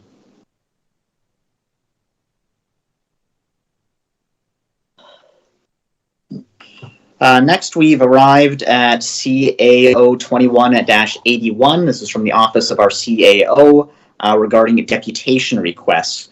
Ms. Olson, do we have our clerk online to present? Yes, through Chair Rabbits to committee. So the report before you today regarding deputation requests is simply an information report. Just to provide clarity on Section 7 of our procedure bylaw as it pertains to the criteria that allows deputations to come forward at committee and council and committee and council meetings. In particular, we wanted to bring council and the public's attention to 7.19 that indicates that no deputation shall be permitted requesting funds or waiver of fees except when staff reports respecting grant funding or the establishment of fees are being considered. We just wanted to, I guess, let everyone know that we are, going through a process where we are adhering to our procedure bylaw to the best of our ability. And going forward, we want to recognize that clause, and we will be, helping people that are requesting a deputation on such matter to be rerouted to staff to talk about the applicable programs the county may have to address those concerns. So really, it's just for information today. Okay. Thank you, Ms. Olson. Do we have any questions of committee? Okay, seeing none, is there any member that would like to move staff's recommendation or propose an alternative? It is just for information. We have Councillor Martin and Councillor Michele moving and seconding. Is there any further discussion? All right, I'll call the question. Those in favor of staff's recommendation? And show of hands, that is carried. Thank you. Thank you, Ms. Olson. Let's see here. We are on CAO 21-83. This is the Police Service Board member replacement, and I believe our deputy clerk will be handling this one. Kevin, this is yours. Thank you. Through you, Chair Rabbits, to committee. The staff report before you is to seek council direction on filling the vacancy of the Police Services Board with a council-appointed member of the public, which has arisen from Dennis Trevali's resignation in September 2021. While the county clerk notified council of the resignation in September, the Police Services Act requires the board under legislation to notify council, which has been completed after its October 20th meeting. As such, a memo from the board administrator was included as an attachment to the report. There are some requirements for this appointment under the Police Services Act as outlined in the report. Council has the discretion on how to appoint and may directly appoint without advertising or seeking applications. However, staff are recommending that applications be submitted, and the clerk's department is prepared to advertise this posting after next week's council meeting in a similar manner staff do for vacancies on other boards or committees. Also, a special thank you to Aaron Plant, Police Service Board Administrator, for his assistance on developing this report, and I am available to answer any questions. Thank you. First, we'll hear from Councillor Huffman. Thank you, Chair Rabbits. Through you, I would like to move the staff report. I believe strongly that we need to advertise for this position, and I would like it done as soon as possible. So that's what I would like to do. Thank you, Councillor Huffman, and for your service on this board. Councillor Martin, would you be seconding that? I would be happy to second that, Mr. Chair, and I wondered if I could also potentially squeak in a bit of an amendment here. And I'm wondering when we go to advertise if we can also have staff review all of our other boards and committees and advertise for any other vacancies and postings at the same time.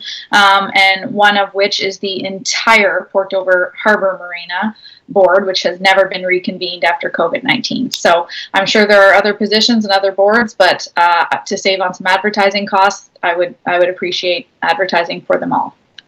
Good idea. Seeing no objection from the mover, I believe that can be captured in the motion, or at least direction provided to staff there to look into our vacancies across the board.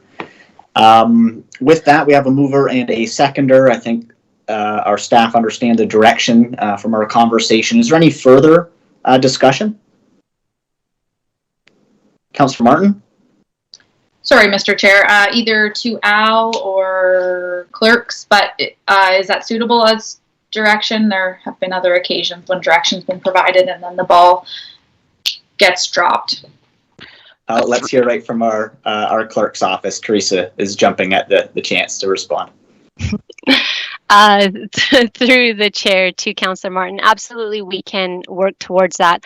I do want to indicate that we have a big program to get through to look at all the committees, and so we will definitely take that under consideration and get onto it expediently.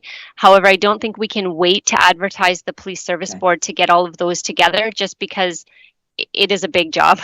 But our team actually has on that and focusing on pulling those committees together. We actually have some meetings set up for some of our staff liaisons over December and January. So it was on our radar, but we will definitely escalate that. Okay, thank you. And I guess I should have also taken the opportunity to thank our former police chair for his service. Yes. Mr. Tabali has our thanks for his service, absolutely, and thank you for mentioning that. That is appropriate. With that, do we have any further discussion? I want to make sure I'm affording the opportunity. All right. Seeing none, we'll call the question. All those in favor of the motion? Very good. Thank you, committee. Next up on our agenda, and we're making some good progress today, along to CAO 21-73, parking function resource allocation. Now, this does require a budget amendment, and Mr. Olson will be presenting this report. Teresa? Thank you. Through the chair to committee. Staff report CAO 2173 is before you today. It is a bit of a comprehensive report. So I'll touch on some highlights, and then I'm available for council to ask questions. So ultimately, staff have identified that we have a gap here at the county related to parking and traffic services. We've outlined that in previous reports, such as CAO 2170. We also advised council that we started an internal parking group consisting of a number of departmental staff. So after months of going through our committee meetings, trying to address all of the pieces of our puzzle, we also recognized that council had previously allocated funding in the council services budget for 2021 and 2022 with respect to some parking matters. So in looking at what that funding was addressed for and looking at the needs of the county, we believe that we could come forward with a request to reallocate some of the funds to be able to address most of the needs in some fashion, to provide us with a wholesome look at the county and our parking needs. So the report before you today is ultimately requesting council to reallocate funding that you have previously allocated to allow us to complete an independent and comprehensive assessment of the parking supply and needs of the county so that we can develop a strong foundation for a parking strategy across the county for now and in the future. We are also asking for that reallocation to address a gap in resource service we have to allow us to hire a temporary full-time employee to assist with this project, to assist the consultant with the project, and to implement the requests from the report. Also, we have touched on in the report that we have another report that we had hoped would come with this report, but it will now track for December to address some opportunities to provide some parking assistance in the lakefront communities and urban cores through an amendment to the parking bylaw to allow for a seasonal bylaw related to enhanced fines during May to September, as well as the possibility of running a pilot project with some paid parking areas in some select lakefront and urban cores. We recognize that if council approves this report today and allows us to proceed with the parking strategy, that the decision to move forward with paid parking across the county would really be contingent on the results from that report, because we want to make sure we're doing the right thing at the right time and consistently across the community. However, we have done a lot of research with other municipalities who have implemented paid parking across the province, and we do believe that we can come back with a pilot project that will both provide some assistance in the parking issues we were having the last couple summers, as well as provide some data for the parking strategy report coming forward to provide some context of whether paid parking is accepted and workable in this county. The report that we are bringing back in December will not be a report asking for council's decision at that time to move forward with the pilot project. It will simply bring all the information that we've compiled for council to suggest that, yes, we think this is something worth exploring, and to proceed with public consultation, because we recognize public consultation is an important part of the process, and this will affect Norfolk County residents and certain communities. The public consultation would be expected to go in January, with a report back to council to decide if you wanted to move forward with that. So again, that report is tracking for December. And the report before us today is simply to reallocate some of that funding for the strategy and the full-time employee. And I am available to answer any questions. Thank you, Ms. Olson. Councillor Martin. Thank you, Mr. Chair. Through you to Teresa. Thank you, Teresa, for the great report. While I am in favor with the parking moving forward, I guess I just want to take this opportunity to note that, to no fault of your own, certainly happened before your time, that this can continues to get kicked down the road, and it's very frustrating and very hard to articulate to our constituents what's happening. And I'm sure everyone can comment with their own community frustrations, but especially in the lakeside communities that are so heavily overwhelmed in the summer months with parking and the financial burden that comes with that, with not spending money and people not moving their cars for the day. And last year at budget, a parking study was taken and moved to an in-house study with less funds that Mr. Grizel was going to do. And now we are here 1 year later with this report that is requesting us to do a broader picture study with the results coming in December and a potential, decision or a public consultation in January. So we are yet again another full year out. I do want to recognize that I think a big picture study is appropriate, and I thank staff for picking the ball up and trying to do it well. But it is a real struggle for me now, 2 additional years out, with nothing to show for our efforts and potentially a non-decision at the end, because it is just another study that we're going to obtain. So that was kind of a rant without a question posed to you in any way, shape, or form, but it is a real struggle for me, the way that we've kicked this can down the road and changed the structure of the study and have proven and given no results to any of our community members. So I guess I just wanted to throw that out there. Teresa? Through the chair to Councillor Martin. So I recognize your concerns, and I recognize that you acknowledge I wasn't here when this came. So I can't speak to how the skill set that somebody else may have had to be able to do that on their own. I'm not an engineer. I don't have that skill set. But what I did recognize with the team we pulled together for our parking study is that the pain points are all across the county. It's not a simple process. We do have some staff on site that have on our staffing resources that have worked for other municipalities that have completed these studies. In the report we're bringing back in December, you will see that a number of the municipalities who have implemented paid parking and these parking seasonal bylaws did a study just for that. They needed to understand what they were doing and doing it correctly. The report that I really had hoped would be here, but I'm a firm believer that reports need to be proper, and so does our parking study team that's coming in December. That is why we are proposing a pilot project for next year to ensure that we are doing something and showing the community that we are actively trying to address these, but also recognizing that we don't want to just throw a solution out there to find out it's not the right solution. So we're hoping that this, is a bit of a win-win. It's definitely not the ultimate solution, but I don't want to miss that key opportunity to do public consultation, because as some of the reports I've brought forward previously and another report on this agenda is that we throw a project out there or an option out there and it is not necessarily welcomed by everyone, and then people are frustrated because we didn't consult first.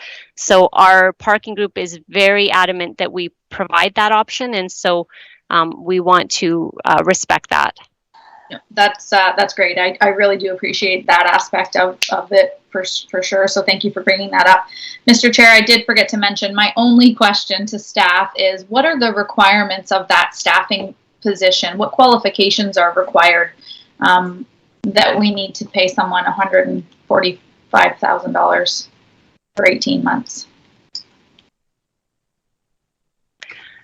So through the chair, the position, we are still working on the fulsome scope of the position, but we were basing it on someone having an engineering background, being able to do some of those key pieces, and we were looking at some of the salary bands, that would be within those ranges. HR would be able to probably provide more context on that, but we're kind of waiting to see what happened in this report to finalize the scope of that job. Thank you. Next, I have Councillor Michele. Thank you, Mr. Chair, through you to staff. Teresa, I very much like the direction that this report is going in, and I appreciate the fact that in the report it is recognized, and while I certainly take Councillor Martin's comments to heart very much, that we have been waiting a long time for this, the report actually recognizes the fact that Norfolk County has never had a comprehensive parking strategy or corporate strategy regarding traffic and parking in general. So I do think this is very much a step in the right direction. And I do like the timelines you presented. December and January sound very good to me. And further to that, I really think that there are many groups out there who have been for the last several years asking for some opportunity to have some more input, at least with regard to our resort communities.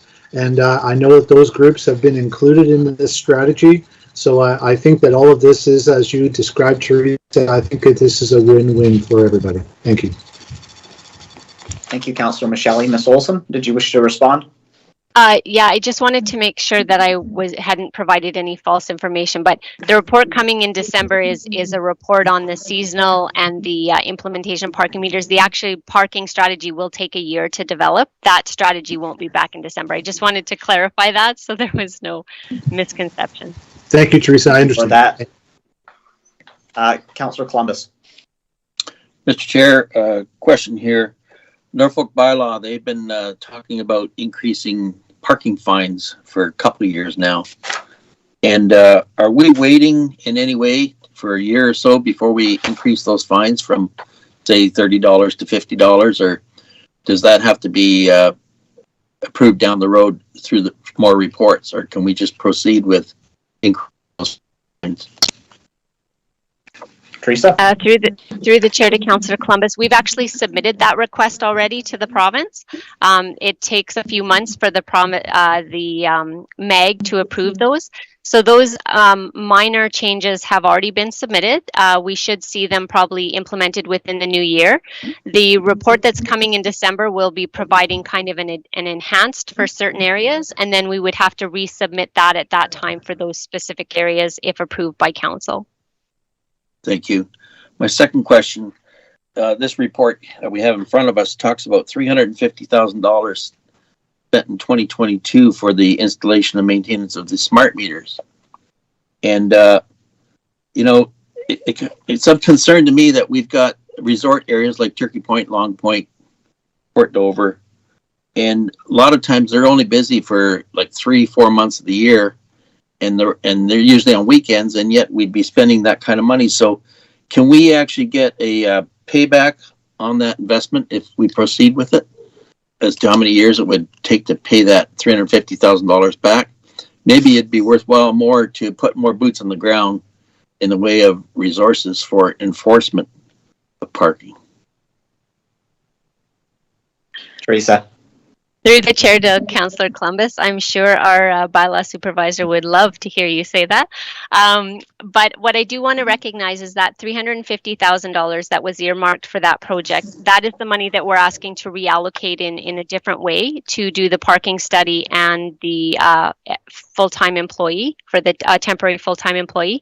There will be a bit of funding left over that we will push forward to 2023 to proceed with a fulsome parking meter process, if that is what comes out of the strategy.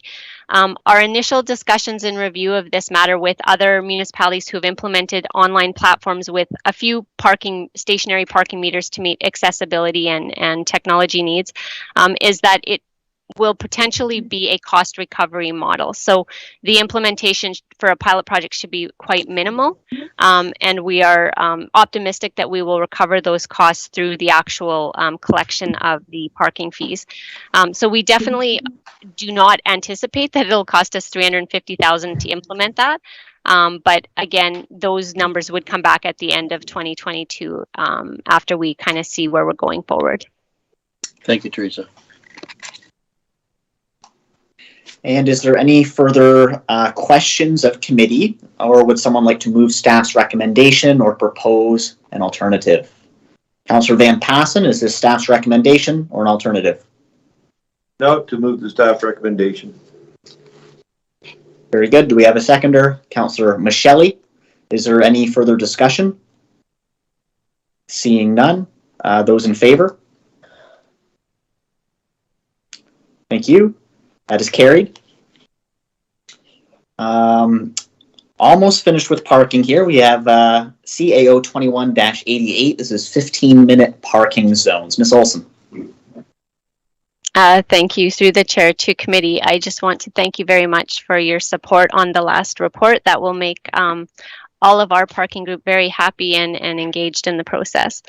So CAO 2188 is just a follow-up of one of the items we've been tracking in our parking group related to 15-minute parking zones. So the report kind of provides the background on how they were implemented in Port Dover last year. That bylaw has since become ineffective, and unfortunately, just with changeover in staffing in the clerk's department, the 15-minute parking zones in Simcoe did not get approved through a bylaw amendment. There are some signages out there in both communities. They are movable signage, and they are not enforceable at this time. So although they're out there and people are thinking they're enforceable, they technically are not. So recognizing that that parking strategy that you just approved would be the best way to help provide us guidance on how to implement 15-minute parking in the best areas to do it, we're just simply asking if we can have a deferral on making any more decisions on this till that strategy comes. And we would like to remove the temporary signage because we believe it's giving a false sense to the public of, you know, where they can park, and when we get calls to enforce it, we really can't. So that is the gist of that report. Thank you, Ms. Olson. Councillor Huffman. Yes, thank you, Chair. I'd just like to add that I don't know why, but Waterford was left off this report. There are 15-minute parking signs in Waterford. Surprise! Through the chair to Councillor Huffman, thank you. I will make sure we include them if this report passes. You're welcome. Councillor Columbus. Mr. Chair, I would move the recommendation as printed. We have a mover. Do we have a seconder? Councillor Taylor is seconding the motion. Do we have any discussion? Motion is in favor of staff's recommendation. I will call the question. All those in favor? That is carried. Thank you. Okay. We don't have any motions. I don't believe we have any listed notices of motion. Are there any notices of motion on behalf of the committee? I see the deputy clerk is trying to bail me out here. Kevin?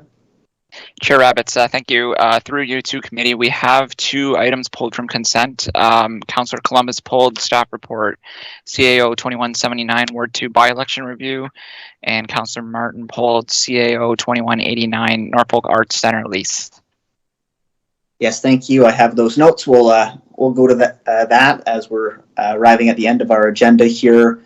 So let's first go to CAO 21-79. This is the Ward 2 by-election review, and this was pulled by Councillor Columbus. We'll go to you, sir. Right, and it's a very lengthy report, a lot of detail in it. And my question is, what would staff remove from the next election after going through this particular experience? What would they definitely not incorporate into the process? Through the chair to Councillor Columbus. Honestly, I don't know if I'm comfortable providing that context today. I am working on a report that I'm hoping will come in December on the 2022 election. You know, there's positives and negatives to the way that we did the by-election, and obviously the positives was it was a very safe way to run a COVID-friendly election. There were a lot of pain points, both because it was a new process for our county, our office, and then there were pain points because it's a resource-intensive process. It doesn't mean that I wouldn't consider it in some fashion in the next election. It just means that I need more time to meet with our team and kind of put together what that looks like for a full county election, not just simply a ward by-election. Thank you. And if there is nothing further as it pertains to the Ward 2 by-election review from committee, if there are any further questions, I'll ask for a mover and a seconder for this report. Moved by Councillor Taylor, and that is seconded by Councillor Columbus. All those in favor? The consent item is now adopted. The next one we had was CAO 21-89. This is the Norfolk Arts Center lease. This was pulled by Councillor Martin. Councillor Martin, the floor is yours. Thank you, Mr. Chair. For policy here, just a very quick comment. Given the deputation we had this morning and the comments that were made, and how quickly things can evolve and change at council, I was even trying to scratch my head to remember some of the discussions we had last year at budget concerning this file, because it's a memorandum of understanding, and there is a little bit of wiggle room with providing some commentary. Would it be okay to add in there some language surrounding how the initial plan was always that after 5 years of contributing to the Arts Board, that they would hope and plan to be independent? In no way, shape, or form should that restrict them to needing to be financially independent from the county after 5 years. We could still contribute, but given that that could be a new council, and even in 1 year's time, I was sitting there trying to recall the discussion. Could we include some of that language in there? Through the chair to Councillor Martin. So what I'm dealing with is the lease, only the lease. And the lease that I would prepare is going to reflect exactly the terms of the memorandum of understanding. And I probably whereas is to explain how we got to this lease.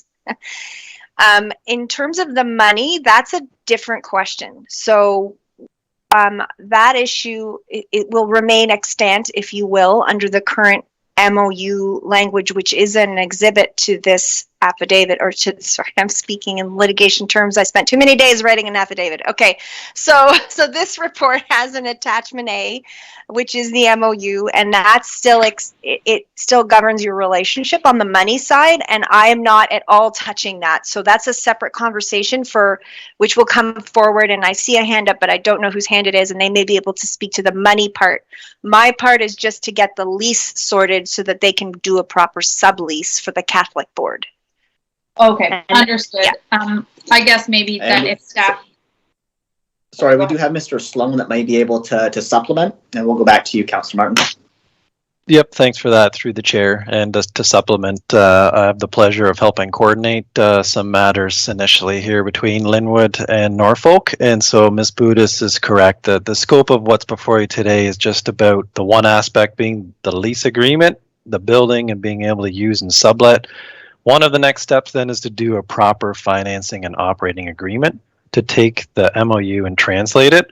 But we need the budget consideration, the deputation that they made, and to get some clarity on how much funding would be approved for 2022 in order to operationalize that next agreement. Okay, thank you, staff. I understand. So it's maybe a little bit late here, but just reviewing the MOU, I can see specific goals for Norfolk County, and I can also see goals for Linwood. And I just think to keep a proper paper trail and make sure future councils are aware as well, it would have been nice to have some of that language in there, but I guess that's the wrong time to discuss that. Thanks, staff.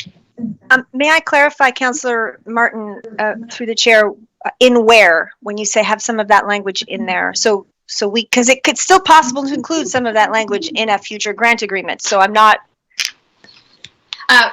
Through you, Mr. Chair, to Ms. Budis, I guess you would be the expert at that. I'm just looking at the Memorandum of Understanding, specifically page 71. It talks about the framework for the agreement.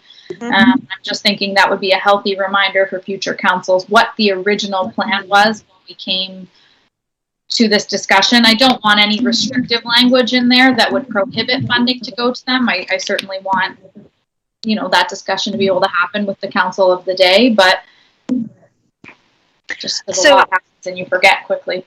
Yeah, I don't anticipate the MOU itself will disappear. So to the extent that there is going to be a future agreement, my expectation is that would be drafted and possibly even using the MOU as an attachment to it to say, we're deriving this new agreement out of this original MOU for the detail and history see here, and any other additional language that they might want to include as part of that opening language for the grant agreement will assist as well. Okay, thank you. Councillor Columbus. Mr. Chairman, although this is a Norfolk County owned building, who actually pays the taxes on it, or is that part of the lease agreement, being that some of it's going to be utilized by outside organization, the Catholic Board? I may not be the best person to answer this, but we don't pay taxes on it because it's a municipal building right now. There is a way to have it identified under the I can't remember if it's the Assessment Act or the Municipal Act, but to have it identified so that it is exempt from tax payments altogether. And this was a conversation that I had with Sue Bubner way back when I was first involved in managing this issue when it first all occurred. So I don't know that taxes will be payable, is what I'm saying. Certainly not as a municipal building. And then there is the possibility of making arrangements to prevent it so that you can assign it so that no taxes are payable. Thank you. Just wanted to make sure that was covered. All right. Do we have any further questions of committee as it pertains to this consent item? Seeing no hands raised that are fresh, can I have a mover and a seconder to accept CAO 21-89 for information? Seeing Councillor Martin, seconded by Councillor Taylor. Do we have Ms. Budis? I apologize. The motion is not for information. Oh, sorry. Let me get to the actual let me get the language of it. Sorry. Although you can do that too. If it assists Chair Rabbits, I have it in front of me. Would you The care to motion read it? reads as follows, that staff report CAO 2189 regarding entering into a lease arrangement with Linwood Arts Group Board of Management for the Norfolk Arts Center, and that, oh, maybe I don't have it entirely in front of me like that. I apologize. No, I do. left I out just the got part. it up in front of me. Let me take a crack at it. So staff's recommendation is that report CAO 21-89 regarding entering into a lease arrangement with Linwood Arts Group Board of Management for the Norfolk Arts Center. Be accepted for information. I missed a few words. And then the second part, please go on. The second part is that the general manager of community development be authorized to execute a lease in accordance with the terms and conditions of the memorandum of understanding. Appended to this report as attachment A. And with that, I think I got the important information out there. This is consent item 4.7, again, CAO 21-89. The recommendation is listed on page 69 of our agenda, and that's what we're voting on.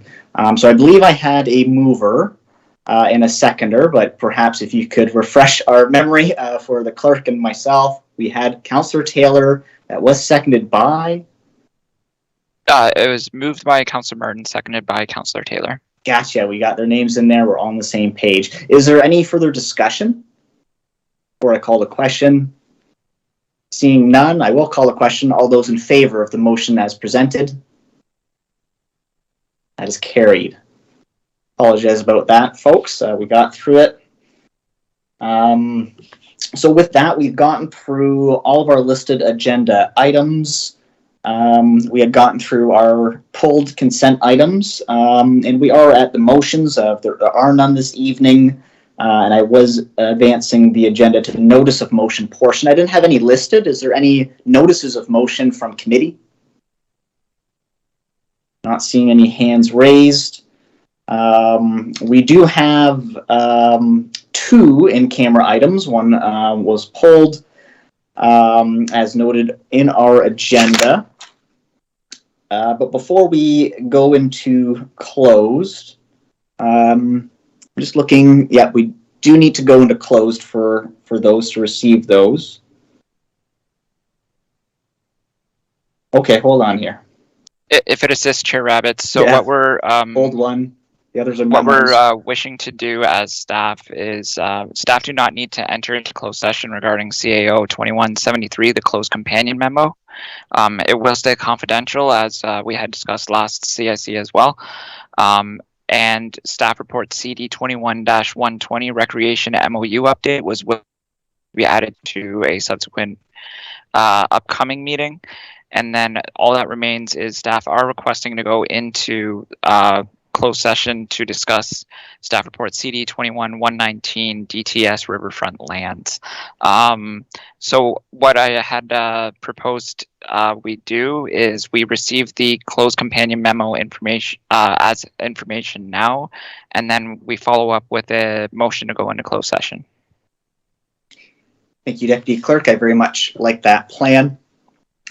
So with that, I'll ask committee if they did wish to go into closed session for any of those other items or proceed in approving that memo as the Deputy Clerk has suggested.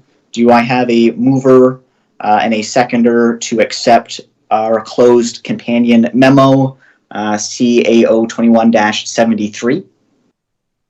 Or did we wish to, or is there a member wishing to discuss that in closed? Councillor Taylor has moved to accept the closed companion memo, CAO 21-73.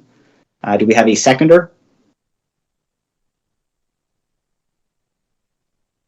Councillor Martin, this is item 12.3. It's the last closed item on our agenda. Is there any discussion? We can just get this accepted as information. I'll call the question. All those in favor? And that is carried. Before we go into closed, I did want to afford a brief break, but also get some general announcements out of the way if we indeed have any. I always like to go to staff first, so we'll go around staff and see if we have any hands, and we'll go around council. general announcements on behalf of our staff members. Is there any? Don't feel obliged. That's okay. We've all got a very busy schedule, and I believe we're all focused on the budgets at hand. General announcements on behalf of Council. Councillor Van Passen. Yes, thank you, Mr. Chairman. Just a quick reminder that the official acceptance of the Paul DeCluet Forest donation from Mr. DeCluet will be happening on site this Saturday at 10:30 a.m. at 346 6th Concession ENR. And that's just south of Cultus for people who don't know what the ENR is. So, and I do have one other if there is time. So. There is time if you'd like to go with your next announcement. Not so much an announcement, but a comment. I lost a good friend and neighbor the other day in a unexplained police shooting, and a lot of unanswered questions on that. But gentleman, you know, the big teddy bear that never hurt a fly, and now he's gone, and a lot of unanswered questions involved with it. And the biggest one I have in my mind is where's the outrage? You know, where are the busloads of professional protesters storming our streets? You know, where's the obligatory call from the Prime Minister noting the terrible incident that happened? But then again, you know, this guy's family came from Europe, so I guess there's no complaints on that one. But he was a great man. Going to be sorry that he was gone. So thanks for letting me whine a little bit there. Thank you. Our condolences, Councillor Van Passen, and to the family. Do we have any other general announcements from our council members? Councillor Huffman. Thank you, Chair Roberts. As I apologize if this is a duplication of any information. I was unable to join the Board of Health meeting this morning, but I'm sure that, well, I hope everyone's aware that we have had individuals camping and living at our council chamber outside. There was a tent pitched last night. And there's been a community outcry as to a number of individuals who are experiencing homelessness right now in our community. The cold weather is fast approaching. We need to get some kind of plan in action. The homeless enumeration takes place next week on the 17th and 18th of November. I will be participating on the 17th. There's a great group of volunteers who will be involved in this, and hopefully we'll get the demographics of who is experiencing homelessness and unsecured shelter at this time, and hopefully we can get some resources in place for these individuals through the winter time. And on a personal note, I take great exception to Councillor Van Passen's comments. I found them to be very passive, and I feel that it was inappropriate for him to comment on something that is under the investigation of the OPP and the Special Investigations Unit. And there was no need for those comments, Councillor Van Passen. It was uncalled for. Well, thank you, Councillor Huffman.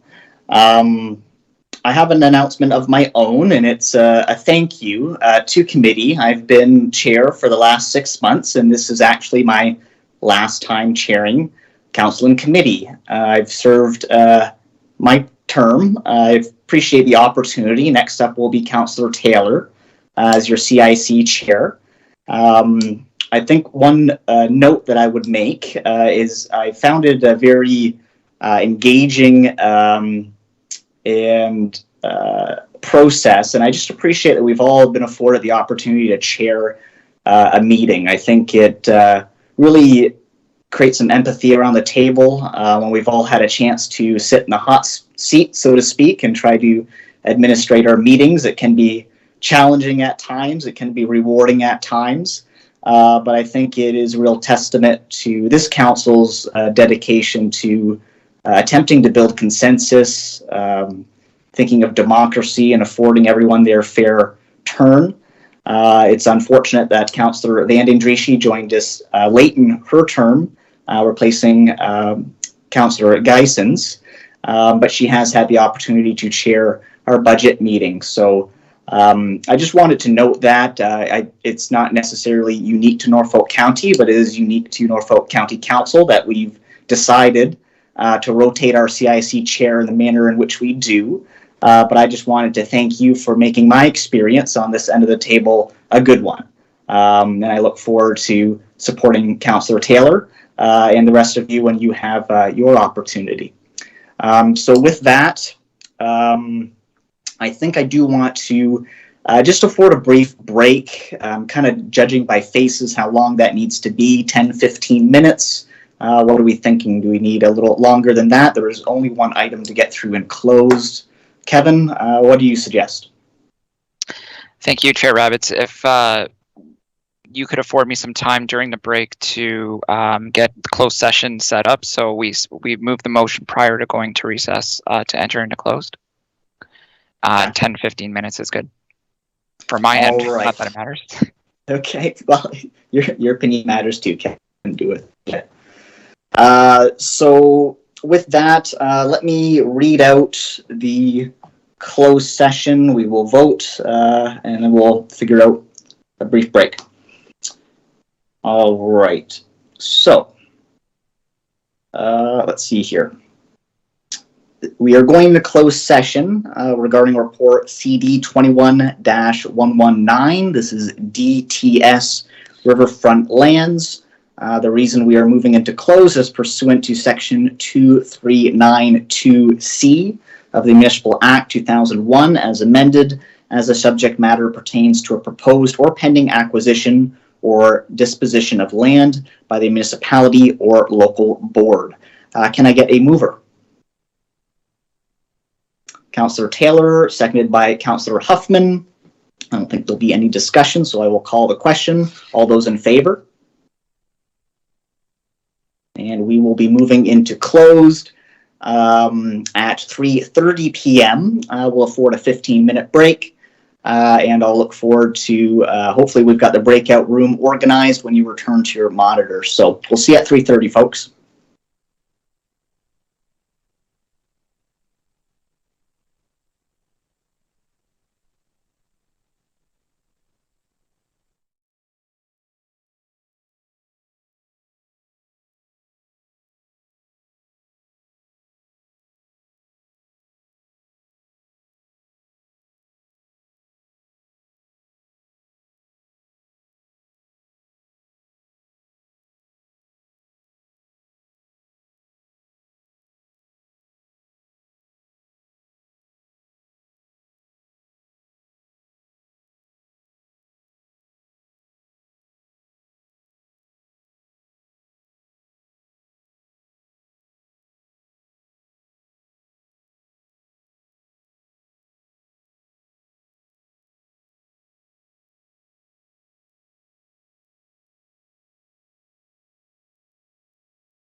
Through you, Chair Taylor, Chair Rabbits. We are now live and able to enter into open session or reconvene an open session at 4:45 p.m.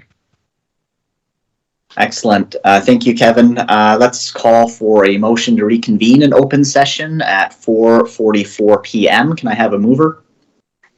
Councillor Taylor, seconded by Councillor Huffman. All those in favor? We are reconvened. We'll go back to the Deputy Clerk to read out the motion coming out of closed. So the motion is as follows: that report CD 21-119, Downtown Simcoe Riverfront Lands, Pond Argyle Street, expression of interest update, land disposition next step, and its subsequent slide deck be received as information, and that staff proceed with option C regarding the next steps in the disposition process for the Downtown Simcoe Riverfront Lands, Pond Argyle Street. This, I believe that Councillor Taylor has moved it, and Councillor Van Passen will second. Thank you. And with that, I will call the question. All those in favor of the motion as presented? And that is carried unanimously. Thank you.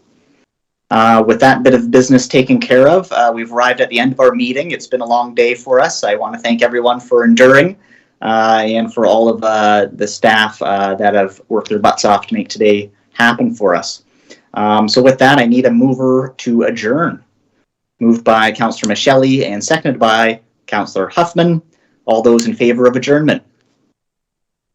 Our business has concluded for the day. Thank you so much, everyone. Look forward to seeing everyone next week. Be well. Stay safe out there. Take care. Thank you, Chair Rabbits. Very good job today again. Thank you. Bye, everybody. Good job for the last 6 months, Chairman.